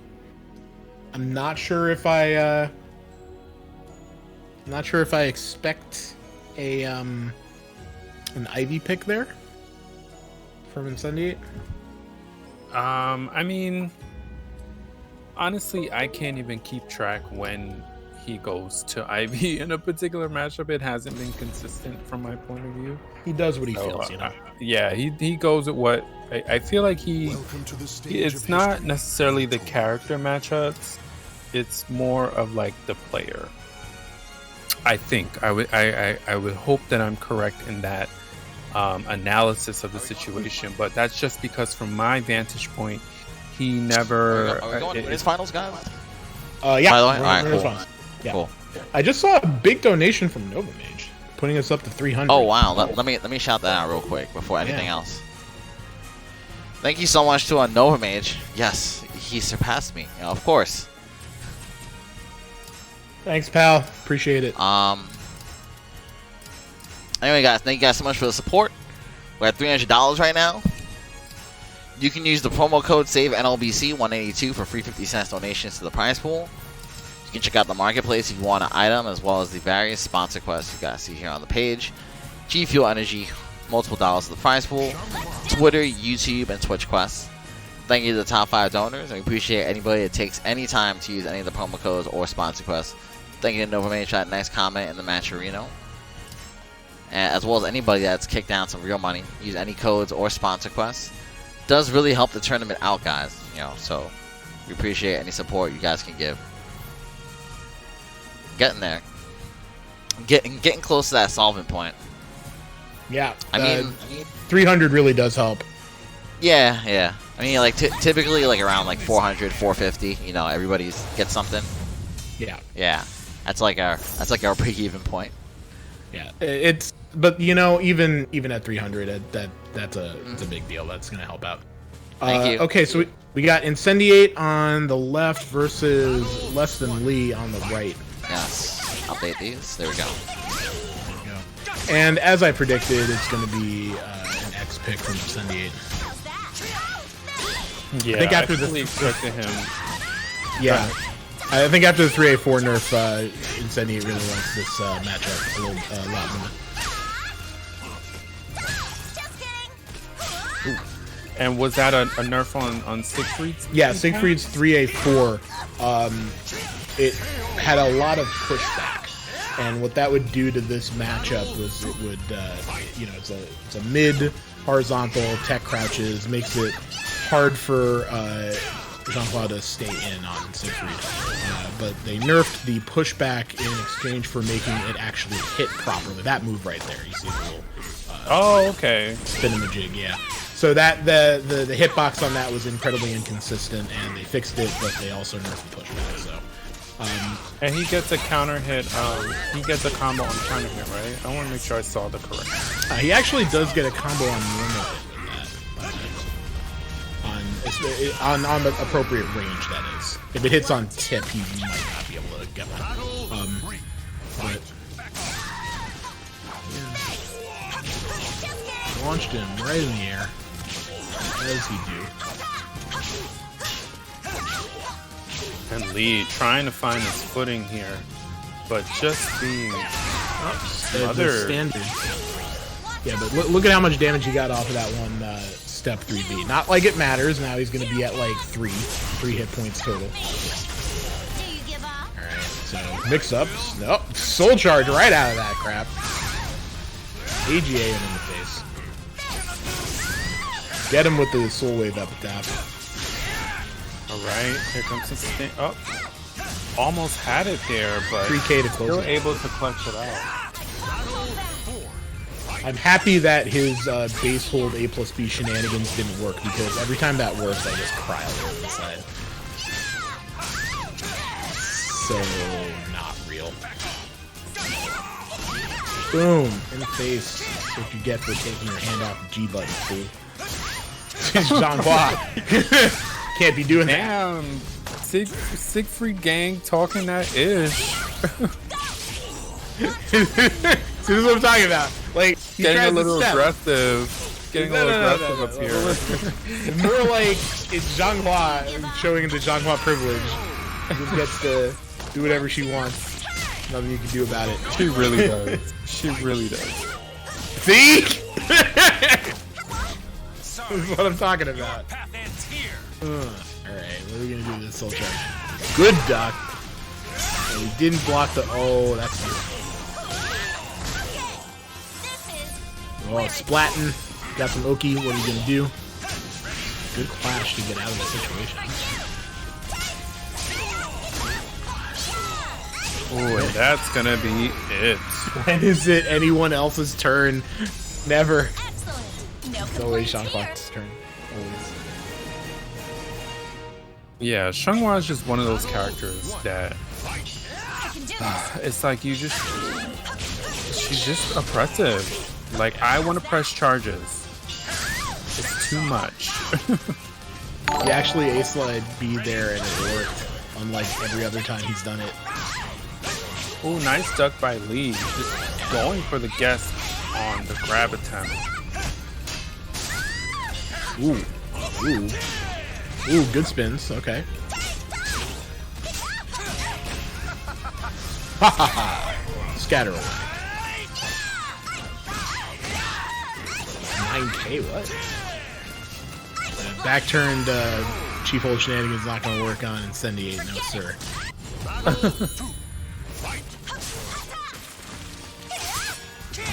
Okay, good block. Not sure I understood why he did that, but okay.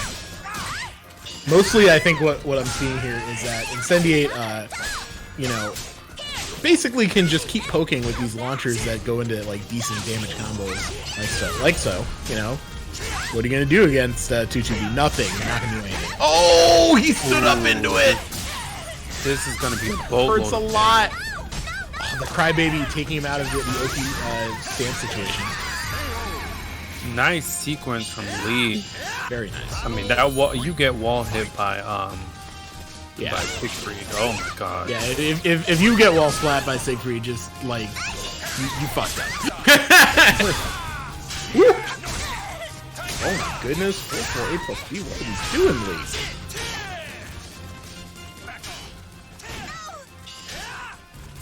And you can see Incendiate is trying to pick his moment to switch positions, but Lee is just not giving him a moment to breathe, going in with his own version of Siegfried pressure.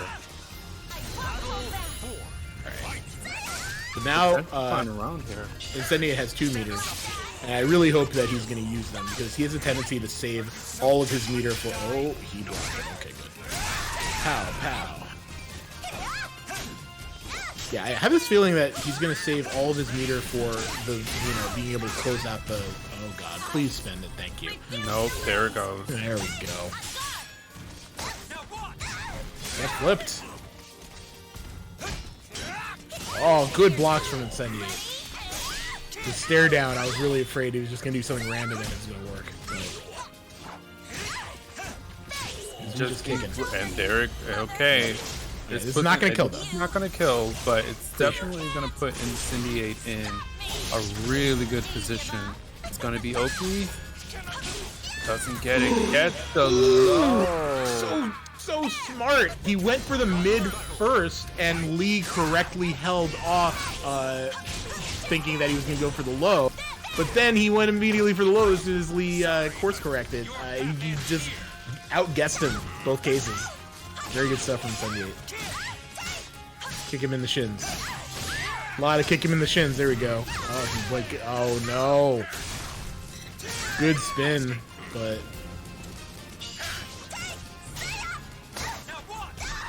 He is just getting flipped all day. And Lee taking that second set. Incendiate the pancake today. My goodness. Flapjacks all day.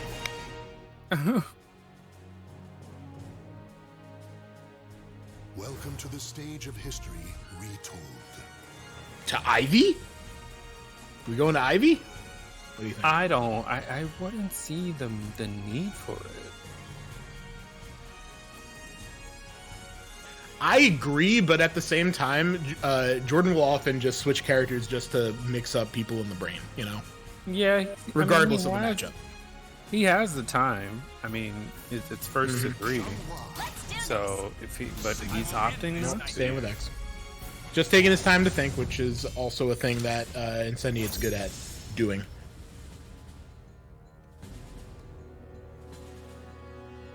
All right. So we're in evil Siegfried home. So I think this is fairly well biased towards Siegfried with the walls, and the space.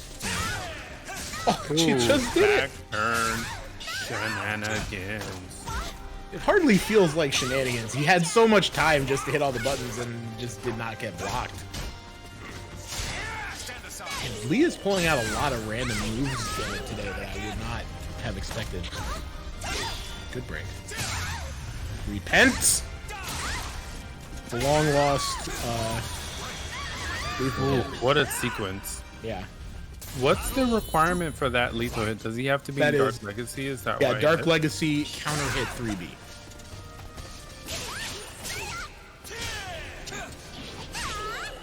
Nice sidestep. Right, he's gonna have to turn up the pressure here. He's near the wall. Repent again. Wow. How do we get so many repents today? That's more repents than I've seen all season. Watch over me, mother. Bam. This Alright. is gonna kill. This is dead, yeah. And Incendiate answering back. I mean, this is clearly gonna be a back and forth type of set tonight. Remember, this is first of 3, so you got plenty of time for this interplay meta to change. Just swiping his toes. Lots of toe swipes. Just Incendiate, it feels like he's playing at a much faster pace now. Really keeping the distance, closing it. Ooh, didn't get him. Good block. Not really giving Lee much space to really do much. CE, yep. Closing it out, yep. That's gonna come. He might have an inch left. Just kidding.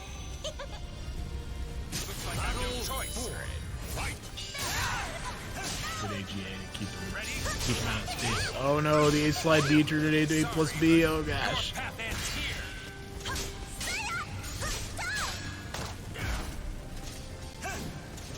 He's not gonna get much out of the soul charge, it seems.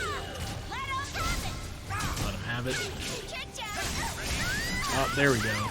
Get some soul charge damage. Oh man, he could have finished that combo.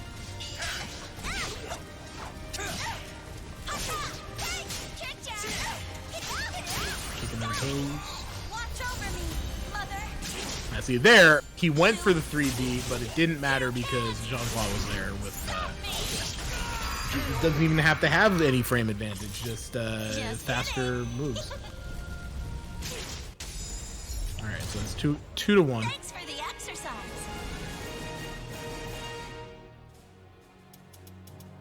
Lee is thinking about something. I don't know what he's thinking about, but he's having thoughts, I think. Maybe. Battle 1. Fight. I can do this. But okay. I'm liking the 2Ks from Lee.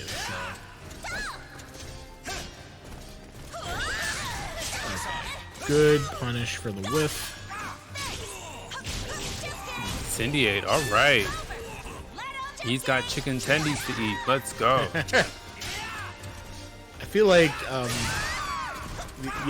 obviously you can't do something about all of them, but, Lee is getting a little bit better about knowing when Incendiate's going to poke with his safe launchers and blocking instead of, getting hit by them. How's that? Okay. See, they're like that. He just needs to figure out what to do afterwards. Watch over me. Aside from get, killed by CD. You can't stop me. Can't stop me. Yep. Just kidding.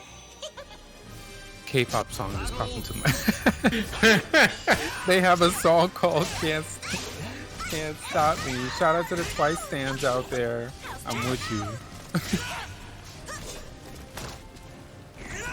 If only that could be Xianghua's anthem, but she's Chinese. That's great. Well, those Korean groups are multinational now. They got people from all over the Asian spectrum. You're right. Battle 3. Fight. All right, Lee still looking. I mean, these two are I don't even know what We to are call this. wiggling around at range infinity, Sometimes you gotta wiggle around at range infinity. He needs to do something other than grab, I feel, right? Because it's every single one, or he's just gotta mix up his grabs better because they've all gotten broken. Like, he blocks the 2-2B, immediately goes for the grab, and it does not work. And then he gets poked in the toes for like 1 billion damage. It's time. Okay. Sorry, but your We're gonna get a full charge out of Lee. I mean, Siegfried's full charge not the most oppressive in the game, but still something to be concerned about. It's pretty. It's not good, but it's okay. Like, you get stuff out of it. 3K to go that. Respect it.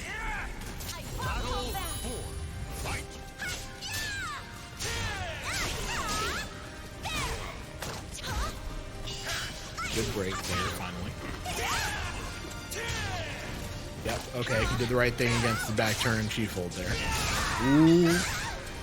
Oh my god, he was doing so well.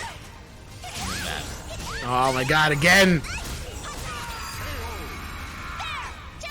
And again, we're to a final round again. Yeah, Incendiate really just able to get so much mileage off of the walk up and 2-2B, which, you know, I thought Lee had gotten a handle on, but that round,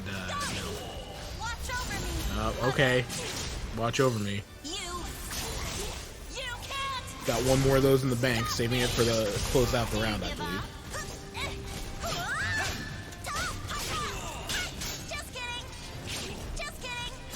Gotta poke him in the toes until that point. Okay. And Incendiate fishing for that launch. Yep, and there it goes. I mean, not fishing for the launch. Fishing for the CE opportunity. Yeah, fishing for a CE opportunity, and whether that granted. comes off of a launch or off of, you know, whiffing, any of that, blocking one of those moves. At minus 12. All right, 3-1 for Incendiate, putting him in grand finals. Lee will sit there waiting for the outcome of Kashi versus Linkorz. I'm gonna ask them to get in there now.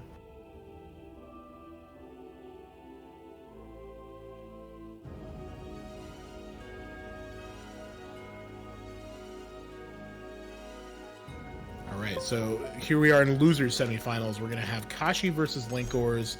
The winner of this will go on to fight Lee in losers finals, at which point the winner of that will be in grand finals with Incendiate.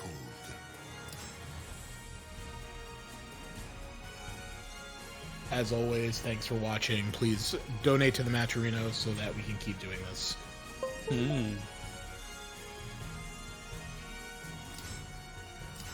Oh, heartbreaking. On a side note, Chadwick Boseman won an award tonight. Oh my god. Yeah, I hear you. Yeah, his wife accepted the award. Welcome to the stage. Sorry guys, we're back. Anyway, use the promo code SAVE NLBC 182. Donate 50 cents for free. We appreciate anybody that can help the tournament. You can cover expenses, hook up the players. We're at $303 right now. Thank y'all so much. Enjoy. All right, so we're gonna have Linkorz on the left versus Kashi on the right. She's sticking to Raphael. And Linkorz going back to his classic tried and true Siegfried. I am happy to see so much Siegfried played at this stage of the tournament. Jeez, just AJ in the face window. Oh, he tried to do the thing and it didn't work. I am curious as to why he went with Siegfried against Raphael. It must be something. It must be. Well, he might have just picked it before Kashi was locked in. But yeah, I mean, I don't. This isn't necessarily a bad matchup. These walls in the ring house now don't always do the thing that you expect.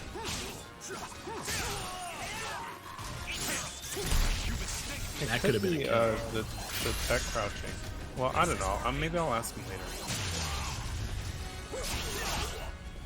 Interesting RE option in Linkorz. I'm not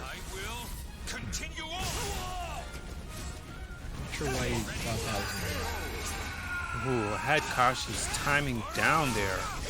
pressing the button right at the right moment. Kashi going into this potential final round of the set with 2 bars.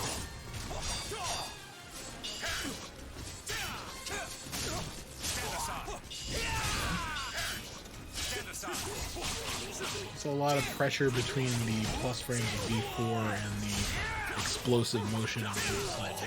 And a little bit of the crouching while rising B in there for good measure. Between all that, Raphael's guard meter has taken a beating. Still charging to not have to care about it. Oh no, he stood up into it. Oh gosh. Yeah, really good sequence from Kashi. He's really fighting back from being down 2. Is he going to be able to push this to a final round? Oh, that's bad. Oh, I thought that would.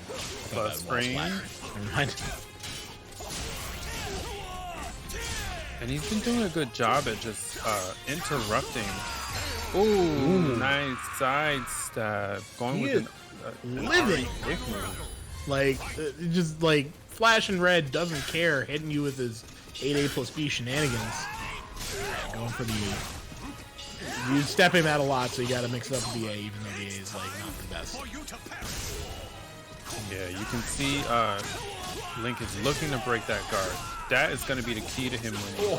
But, I mean, Kashi knowing this also. Kashi's seeing this also and wanting to what just avoid happened? I mean, it's still VL playing on the Twitch stream. Oh, no, it's not. No. Arturo, what happened? VLC died. Damn. Trying to get it back. His PC died again. No. He's still here? Oh, there it goes. Damn, so who won? Oh boy.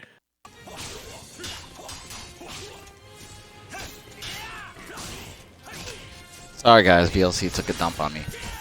Hey. Yeah, we dropped the frames. Alright, well, I'm looking at the feed, and so, okay, Linkorz blowing it up with the sword. I feel like I missed a lot here, but okay, so good whiff punish, but it's too slow. It's it was a good idea, but Siegfried C is not a fast whiff punish that you can just use that way.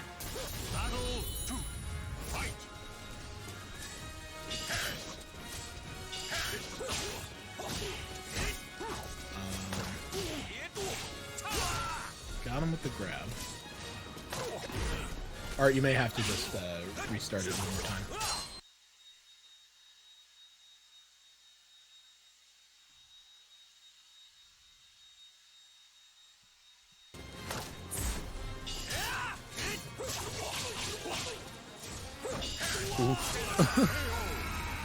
What happened there?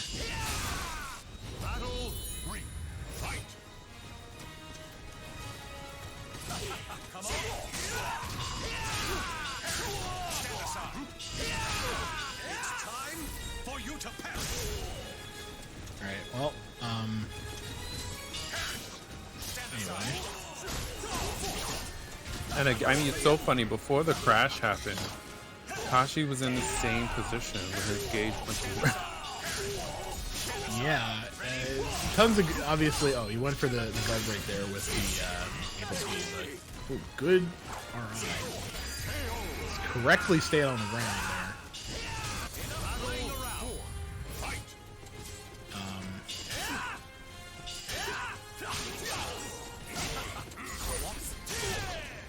Okay, good. He managed to make the back turn chief hold work, and after the that was pretty interesting. He did the spin preemptively. It still worked. I wouldn't have expected that.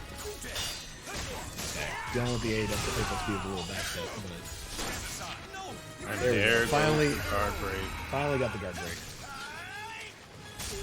Okay, looks like we got Linkorz 2-0 there. Alright.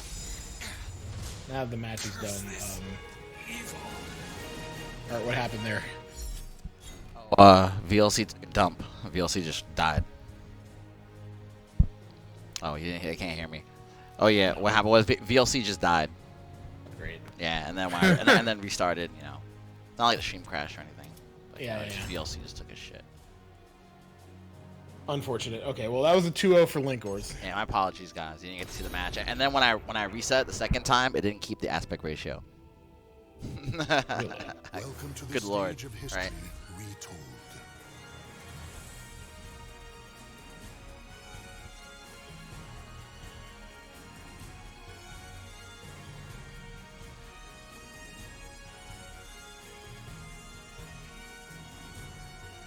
Okay, so next up, we're getting lessthanlee and Linkorz in losers finals. Are we good now? Are we like everything we're good. set up? We're The logo migrated to a lower plane, I believe, again.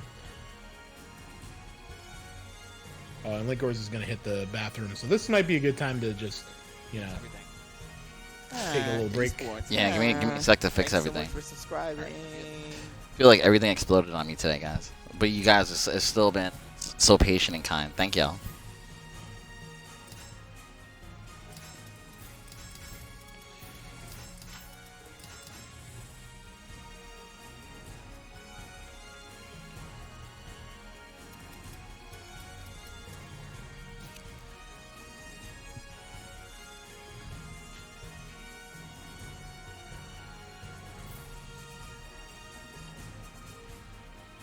I'm assuming lessthanlee is going to be on 1P side, same side. Nope. I think he's on 2P actually. All right, cool.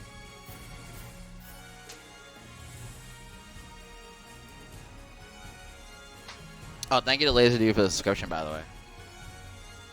This is the largest SE6 stream you've seen. I mean, like, there's other large ones, you know. You should tell them about all the good SE6 streams out there. We've had larger streams on this very channel. Yeah, this is like mid-tier. Yeah, this is like mid-tier viewership. We've certainly had larger than this on Sunday for NLBC. Bud Light. Yeah, of course, Bud Light. Bud Light, you know, Bandai Namco, Spooky when he did NLBC, SE6, etc. Yeah, and even, you know, here for Deus Ex Kylo, we had a sort of a similarly large crowd, a little bit bigger, at the peak of that. Art, is this, did your VLC screen get, like, smaller than 1080 at some point? Yeah, I have to resize it slightly. Good eye. Yeah. Good eye.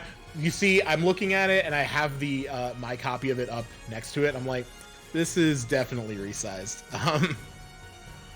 Yeah, we could take some time for you to fix it. I'll talk to the folks while you do that. So yeah, we're you know, if you can help us out, donate to the Matcherino. Every little bit helps. You know, keeps us all afloat. And of course, shout outs to everyone else running events on the in the Soul Calibur. Okay, it's fixed. Alright, cool. I'll still take the time to shout people out. You know, we got actually going to shout out one important thing, which is the calendar. I'll drop a link. Yeah, feel free to drop the link. Yeah, so as you can see, we got all sorts of packed schedule going on. On Monday, the Rowdy Fighters Weekly over at SA Rob's channel. Wednesday night fights on Wednesday over at Big Papa Chunk's channel. That's the West Coast Weekly. We got Boominati Battles coming up on Thursday on Cambosa's channel. Yeah, a lot of great events. Seriously. We got Mighty Mooks on Saturday, and then on Sunday, of course, you got NY Calibur as usual. Yeah, I mean, I appreciate it. Like, you know, with my metrics last year, with all the games I've done, Soul Calibur 6 was number 2 most viewed on the channel on Twitch. Most broadcasted game On Twitch, Yeah, not on YouTube. Wow. Yes. Street Fighter 5, of course, is number 1. Soul Calibur was number 2. Tekken 7 was number 3. That surprised me. I didn't think I did a lot of Tekken, but apparently I did.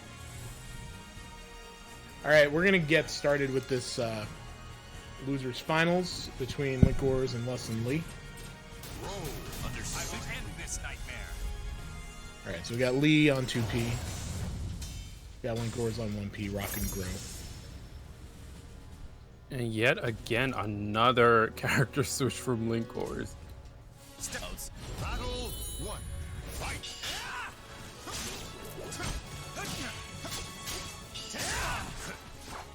I guess he felt like playing whoever the hell he wanted, you know, as opposed to being locked into any particular person. I mean, if anyone knows this matchup, it should I be mean, like, Linkorz. yeah, Linkorz can do what he wants, you know.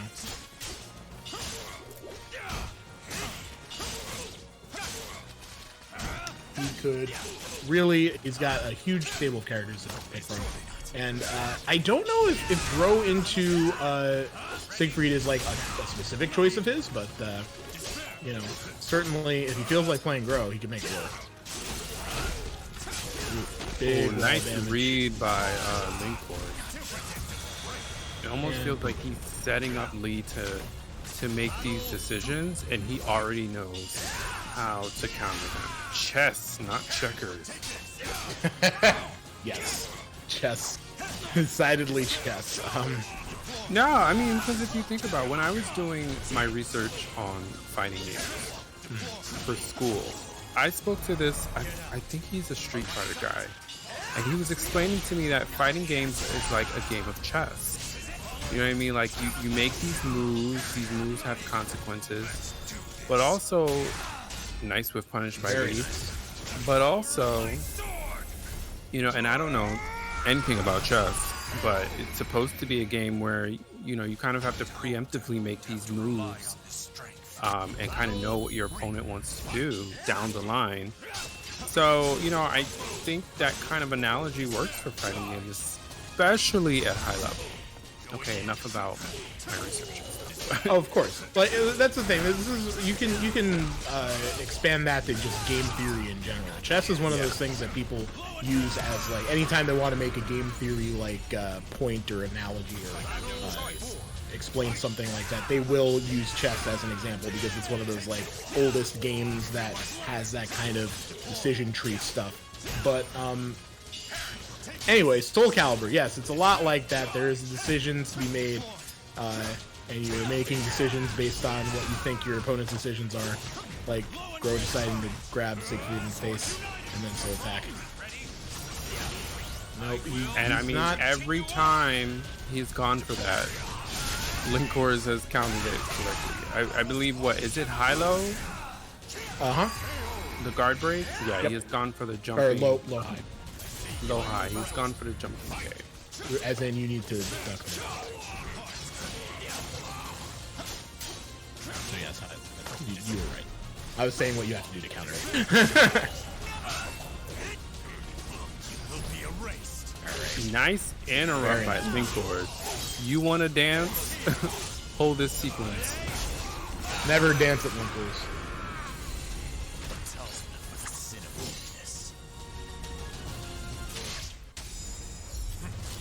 Let order seep into your spirit. Battle 1. Fight. Wow, I felt like that first match was so long. I thought the set was done between them. Well, wait, but we already went through like 2 sets already.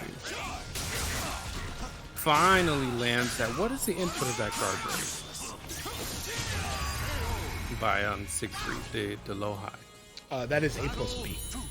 A plus B, yeah. Yeah, I think in general, when you see that happen, like you might see it a bit after on a post GI situation if you're trying to bait the GI and get the lethal hit. But in general, you only see it like because he's not doing it after the GI anymore. He's going for other options. But you're only going to see it when it's a misinput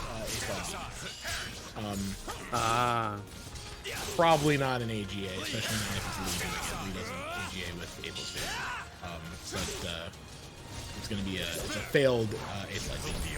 Because if you input it too fast, it comes out as A plus B.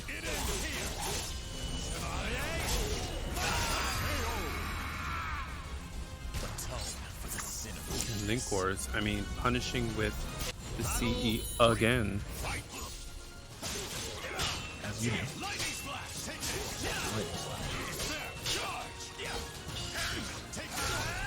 Okay, he went into the lawnmower, beat out the high. Good stuff. And I mean, the defense from these two is really, really good. I mean, no one's really getting. I mean, lessthanlee technically is losing right now. Well, for now, but I mean, still such good defense from these two. Yeah, of course. And you know, Linkorz manages to have really good defense while being just incredibly aggressive, which is really how you win, right? Especially as Groh. You have to be aggressive, play Groh, and you know, Siegfried, like, that's one of his original oldest characters. You can't do anything with Siegfried that, like, oh, good base hold. Calling out the horizontals there. Ooh, sometimes you get a whiff throw on back turn cheap hold. Yeah, Link was trying to go. Link was trying to go for back grab. Big damage.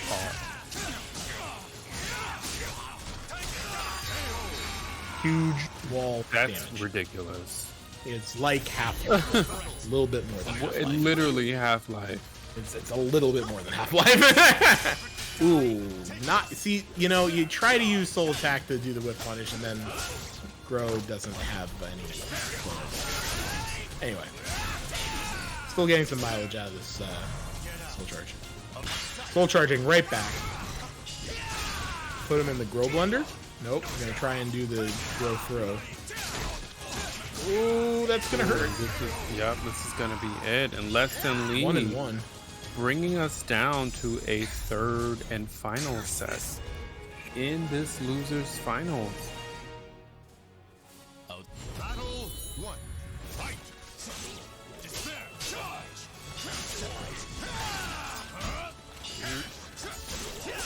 Okay, so good patience, but stood up a little too quickly.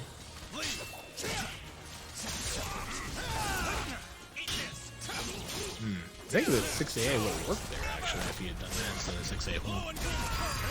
But he gets grabbed for the win for Linkorz's victory there.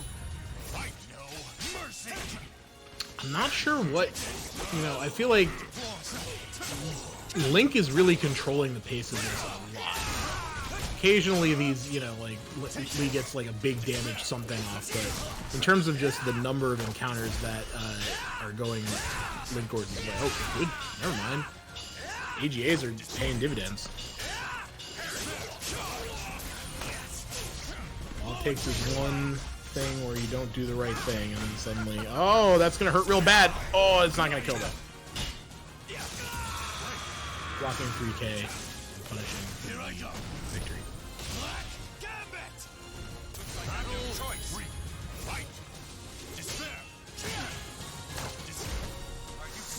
But Link really running away. Oh my god. Yeah.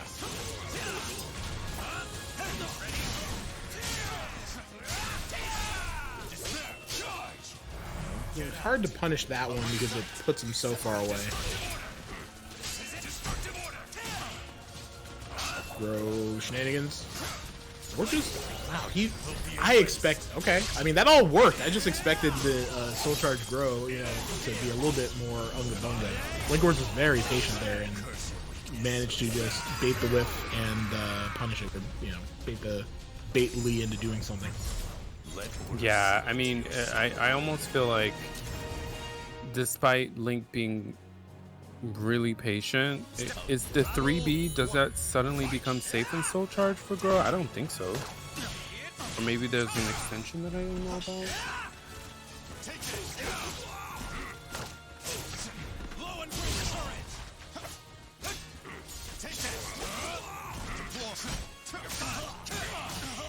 Ooh, nice duck on the K portion of that Avenger sequence.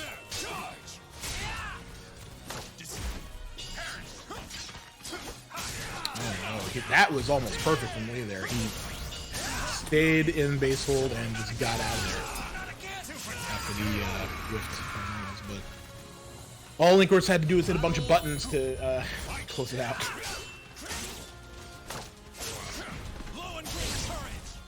Linkorz is like, look, I'm trying to get I'm trying to get to grand finals. Let's just get this over with. I don't think I've seen Incendiate versus Linkorz in, grand finals or any match in NLBC for a while, actually. Yeah, probably. Well, I'm not sure, but definitely I haven't since offline. Remember those days? Wow. Yeah. Listen, man, I'm feeling like it. The end is in sight. Since I got my vaccine 1 out of 2. Lucky you. I'll just call it like what it is. The less luck and more perseverance. Ooh, good block there, but okay, we're going to Soul Charge to get Groh off our back. That makes sense from me. Great duck on that. Okay, well, all he's got to do is keep breaking them throws. All right. Yeah, and we were seeing this earlier. We were seeing this earlier from Lee. Like, you just literally cannot grab him. He's the ungrabbable monster. Let order seep into your soul. So that is 3-1 for Linkorz in Losers Finals. What is this? I guess have the players give me a second. Welcome to the stage of history. And I guess have the players give me a second while I, know. Yeah. Mm-hmm.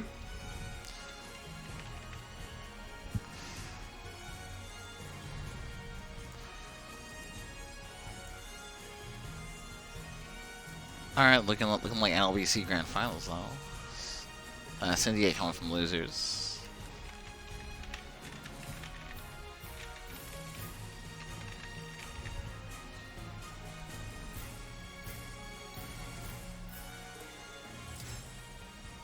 Oh yeah, so this is the finals of the tournament. So so make sure to support the Matcherino for today's event. You can use the promo code SAVENLBC182. You'll donate 50 cents to the prize pool completely free. You can check out the special sponsor quest to donate even more free. I'm gonna restart the feed, so just give me a sec, guys. But yeah, take a second of your time and use that promo code. It really helps. Also, make sure to scroll down and check out the special sponsor quest as well to donate. Even more to the prize pool. Help cover costs. You have to pay for some cloud parsec instances. Hook up the players. Hook up next level. Wow, Ian.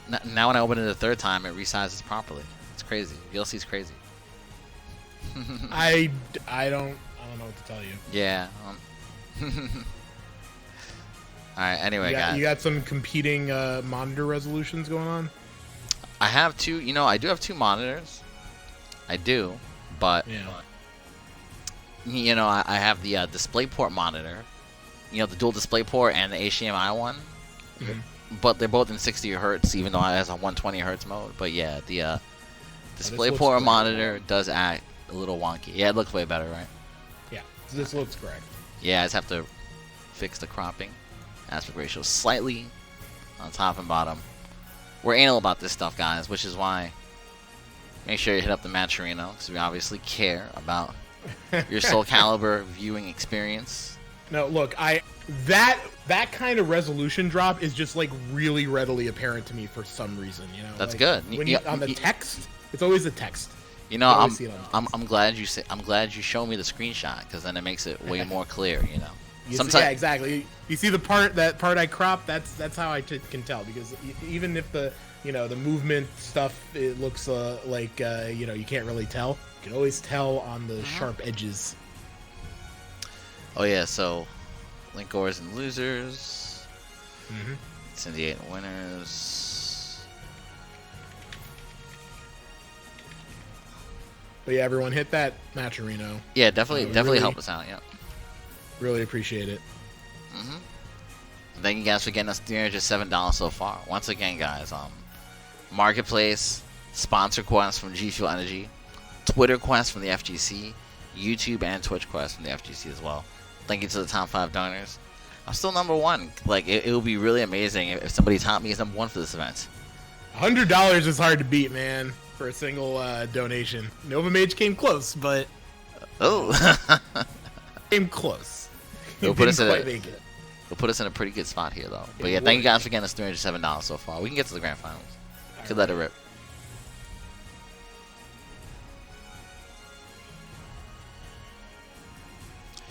Oh yeah, 8-way funds, yeah. All right. I just told them to get going.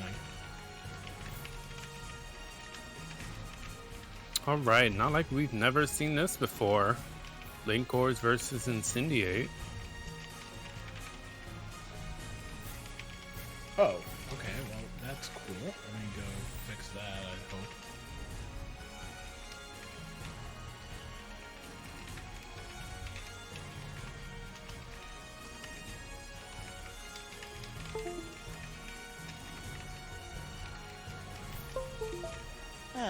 Esports.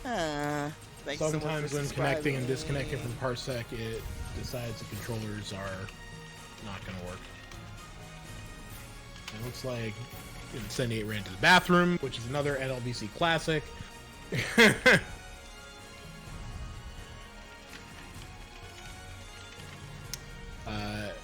But yeah, we're just fixing our capture there, making sure the resolution is right. Hopefully no one noticed that in the last match. Yeah, while we're waiting for... Oh yeah, while we're waiting.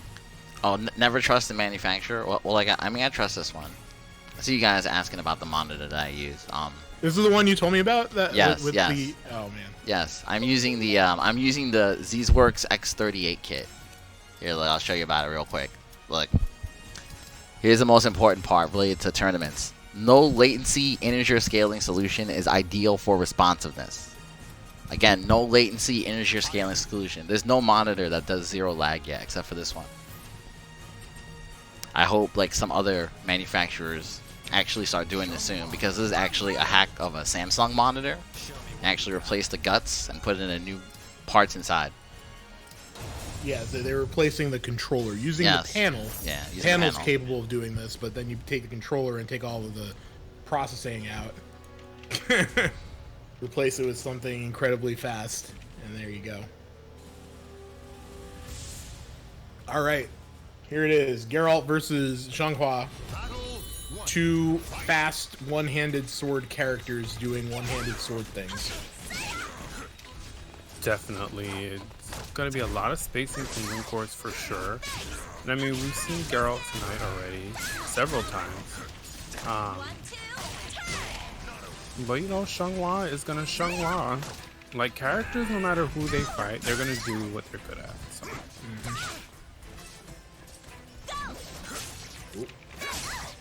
There's going to be a lot of random X launchers versus 3A, I feel. So you like that? Yeah, it's really going to come down to not necessarily who guesses right, but who sets the pace, right? So if one person picks up on their opponent's timing, they're going to succeed. Because both these characters have quick pokes that can really stop you from getting getting sequences out. But whoever sets the pace and keeps up with it will win. Well, every so often we're gonna have to reset back to this, like, you know, jockeying for position at range infinity. Okay, like so. And then you get the duck. You know, you just gotta wait for one of them to do something that doesn't work. And see it goes down. Yeah, this matchup is like there's not a lot of big risky like call outs that you can comment on, right? Because it's just gonna be all these little pokes that are mostly safe, punishes of whiffs due to movement at most, right? And just catching each other with the like, you know, sweeping the leg, etc. And stuff like that, you know, just like fishing for a launcher and getting punished by Igni. Yeah, exactly. Just like, okay, you whiffed that because I was just at the exact right position, and now I'm gonna punish it with Igni, of course. Very neutral heavy. And like so, just step just out of range and punch him C. Putting Linkorz on the board. Ever fight a witcher? Guess not. One button supers are fine. I'm gonna say that in chat, so I had to use my platform. Well, GIs, we got them. Just step that, sliding, why not? Yeah, that was weird. I mean, yeah, it's kind of vertical. Pretty much. Ooh.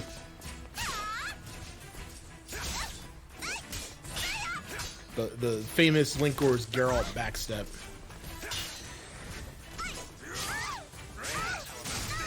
Nice whip punish. And We're gonna be Xianghua saying nice sitting whip on- punish a lot.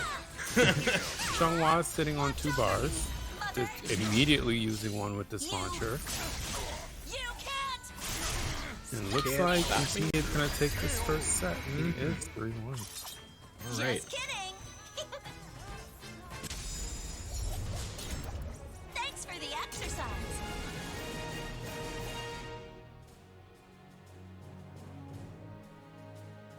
Welcome to the stage of history. We are at the character select. What does this mean?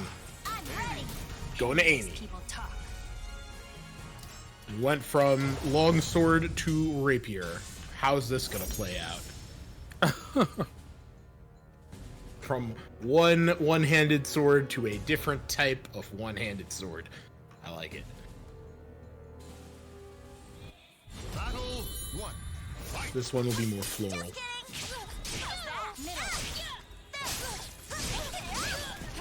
And immediately Incendiate just setting this aggression. No roses for Amy. I mean, if he takes this round without her getting any roses, that is not going to be good for Linkorz. Yeah, that's obviously, you know, what Incendiate's trying to do is to never be in a position where Amy's gonna get a rose opportunity. Just go for all the safe stuff, poke away, break all the throws.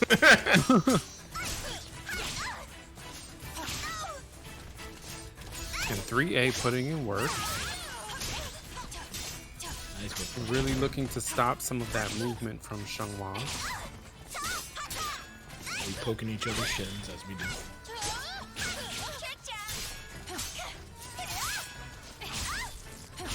Stabbing the toes. Finally, a rose. Yeah. So, you know, like, Amy's options to get those roses, like, generally require some kind of shenanigans, like comboing into them there, or just a that 1-1. Oh, that's out. Ooh. So net rose gain 2, but we're in round, 3 here, and Amy does not have 4 roses. That's not good. Incendiate has done the job correctly. That could have been a punish, but not the launch anyway. Unfortunately, it's time. All right, Linkorz opting to go for a soul charge. I think he had to. See if he can get something started. Yeah, He use just the soul hasn't charge. been able to get much going at all. really. Exactly. He had to make something happen. He had to Yeah. create opportunities. Okay, that's gonna get the last one. But a huge uphill. Okay. Alright, well, that's gonna put him in like 2 mix-up range. Do you give up? Maybe 1 mix-up range. And he gets the mix-up. Incendiate taking the second set 3-0. Fall in love yet? Chicken tendies are getting cold. He is ready for this to end. You just gotta get 1 more on the board, and that'll be that. So, how is Linkorz going to adapt? Gonna stick with Amy. We're gonna change the music. That's the real mix-up. This is very on brand. That's the most important thing. Very on Yep. brand. For these guys, absolutely. Yes, very, very on brand. Love it. I actually fought him on this because I think he said Hubris was the best song, and I was like, no, it is Daybreaker. How dare you? And he just gave me the dirtiest look, like, Daybreaker, who are you? How do you have such bad taste in Soul Calibur music? I don't care. I will take that to my grave. I am play sure that- that's what he was thinking. Listen, play that shit at my funeral, okay? Daybreaker. I get it. I have strong feelings about Soul Calibur too. Can you imagine? Oh my god.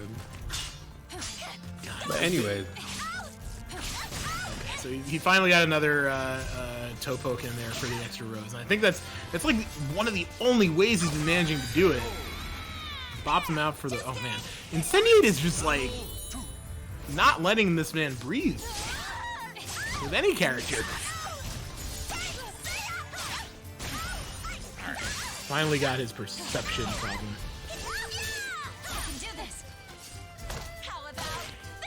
well, Incendiate might have finally to lands a grab as well.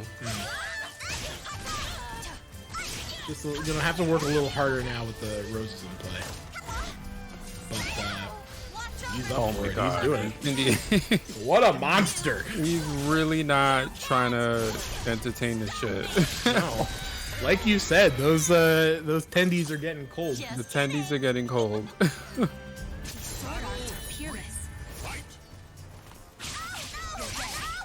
See if Linkorz can really get anything started. All right.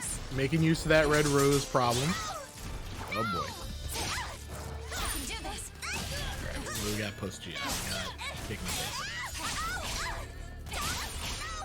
Oh boy, here we go. Oh no, okay, so here's that whole round I think was characterized by, you know, the red rose problem comeback shenanigans with the 4AA and all that was. Look at this, and all this stuff. Ugh. Oh, it's just going all out.